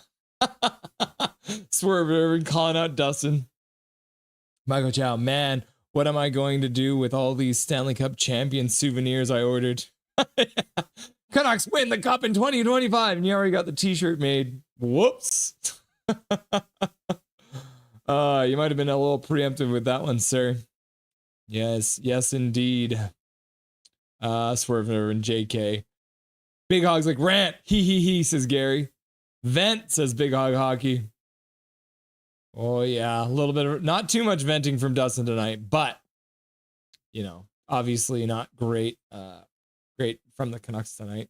Gary Wiseman, all right, see you next game. See you later, Gary. Doug's World, I hear you calling for me out of the night, but it's all right. Yes, it's all right. Doug World knows Gob. That's their country song. Go off, Dusty, says Big Hog. And it's all right, says Matt. You'll love to see it. Gary's like, peace. Scrofford, yeah, for real, Dallas is a really good team, led by the Filipino GOAT. Yeah, Scrofford. Mount Dusty erupt. Go off, please. I need it. Michael Chow, the Canucks should make a wheel of fortune the next assistant coach because that seems to be the dominant strategy. Yep. Spin the wheel, see what happens. Matt, I hear DeBoer is going to be a coach in a few years. I forgot who said it. German Canucks at Big Hog Huggy. I hate this team sometimes, man. Same, says Big Hog. Mike Torrance, me, I would like him here. Yeah, it was at Mike Torrance. Big Hog, if y'all are not subbed to Rusty, go ahead and sub. This man deserves it. Thank you, Big Hog. I appreciate you. Matt, I remember the comment. Sorry about that. Like and subbed, says Matt. Thank you. Have a great night, everyone. We'll get next game, says Matt. Thank you, Matt, for being here, buddy. Always good to see you. Rome, another case of old Canucks goalie coming back to bite us. Yeah, Canucks logic says we will get scored on by former players and beaten by former goalies. I'm surprised Jamie Benn didn't score a goal tonight. I'm honestly surprised that he didn't get his 400th goal against the Canucks tonight because that would have made more Canucks logic. But because I thought that Canucks logic says he won't score, well, this means blood fight between Avalanche and Stars in playoffs. Nothing is perfect. Yeah. How angry are you that you're going to have to play a Rantanen in the first round? What if I subbed and unsubbed as Canucks record goes? That's funny. Just like up and down. Would also appreciate it if y'all could subscribe to me. I'll be making video after this game, and y'all's support would be definitely helpful. Fatal Reaper, nothing is perfect. So how did Abby Canucks do? Yeah, we got into that with Dusty. Hashtag fire talk it already, says German Canucks fan. Abby Canucks won 5-4 yesterday. Jake Six Hockey loves spending a ridiculous amount of money to watch Derek Forbort score. They did play hard though. Forbort? How many times did you say his name when he scored there, Mr. Jake's take? Jake? Big Hog Hoggy, sorry you had to watch that shit. Hog, says Jake Six Hoggy. German Canucks, yo, Jake. You didn't jump the glass. Thanks, Russ, Dusty, and Mods. Thank you, Mike Torrance, for being here. It's always nice to see you, buddy. Jake's takes hockey. I thought I had a good time. Honestly, it was better than I thought. Drank enough beer to feel okay about the loss. Laugh out loud. Swerve Nervin, you were at the game, Jakes? Yes, sir. Still here. 5 kegers night for that to happen. Bruce, there it is. Bruce, there it is. Can you imagine if they brought Bruce back? I knew not to pick the Dallas game, LMAO, but honestly, Canucks played good, and I'm not overly disappointed. Love that song. Bruce, there it is. Bruce, there it is. I wish Luongo was our coach, Russell. Wouldn't that be awesome to have Luongo back in our system? I really hate pulling the goalie when we're down 2 goals. Yep. Doesn't usually work out anyways. I'm jumping off all. Hope everyone has a fantastic night. Thanks for being here, Big Mac. Abby Canucks is more fun this team at this point. Yep. Rome, there is still time to salvage the season. I'm generally not one to fire the coach, but I think Tocchet has lost the room. A fresh perspective might be in order. German Canucks, Russell. Oh, I'd be like Richard Berdard knocking the cameraman after the game tonight. Laugh out loud. Ooh, just giving a little knock. I remember that event. Says Emperor King. Put me in this game for the team. I fight them all. German Canucks, we want to see it. Drew Richards, King of the Mods. Big week coming up for the Nucks. Flames game is going to be huge. Canucks glow always. Hashtag at least we have Dobby. Yep. Hashtag at least we have Dobby. He's having a little nap now. 2 former Avalanche players, Duchesne and Rantanen. I am already mad. Already made me sick on the Stars. Good night, all. Says Big Hug. KJ Brazy. We didn't even get a point. Nope. Do we ring the bell of shame already? Ring, ring, ring. Shame. Ring, ring, ring. Shame. Emperor King and Russell, I'd rather have the Canucks take our 3rd place. Ooh. Thank you. We'll take it. We'd be happy to take your 3rd place. Night Rusky, make good choices. Thank you, Drewski. Also, we need to make good choices emote to spam at the end. Fair enough. That's a good point. Make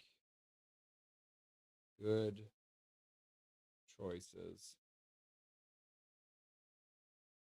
In the book now.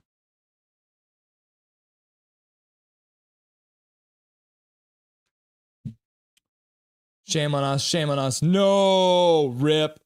DW next game. Funny fan, thanks for being here at the very end. Okay. That's it for the night, kids. The Canucks lose 4-1 to Dallas. We'll be live again on Tuesday for the game against the Montreal Habitants. Les Habitants. The Habs. 7 o'clock start, so we'll be live at 6:40. And then again, back-to-back games, 3 and 4 nights for the Canucks, so it's going to be tough. They'll be playing Calgary on Wednesday at 6 o'clock. And as I mentioned, we're going to have my cousin joining us from the Saddle Dome that night, so it should be a lot of fun. So until next time, everyone, thank you for being here and watching the game with us. It's been a lot of fun. Make sure that you remember that my name is Russell Holiday. This is Nothing is Perfect, and make sure that you make good choices.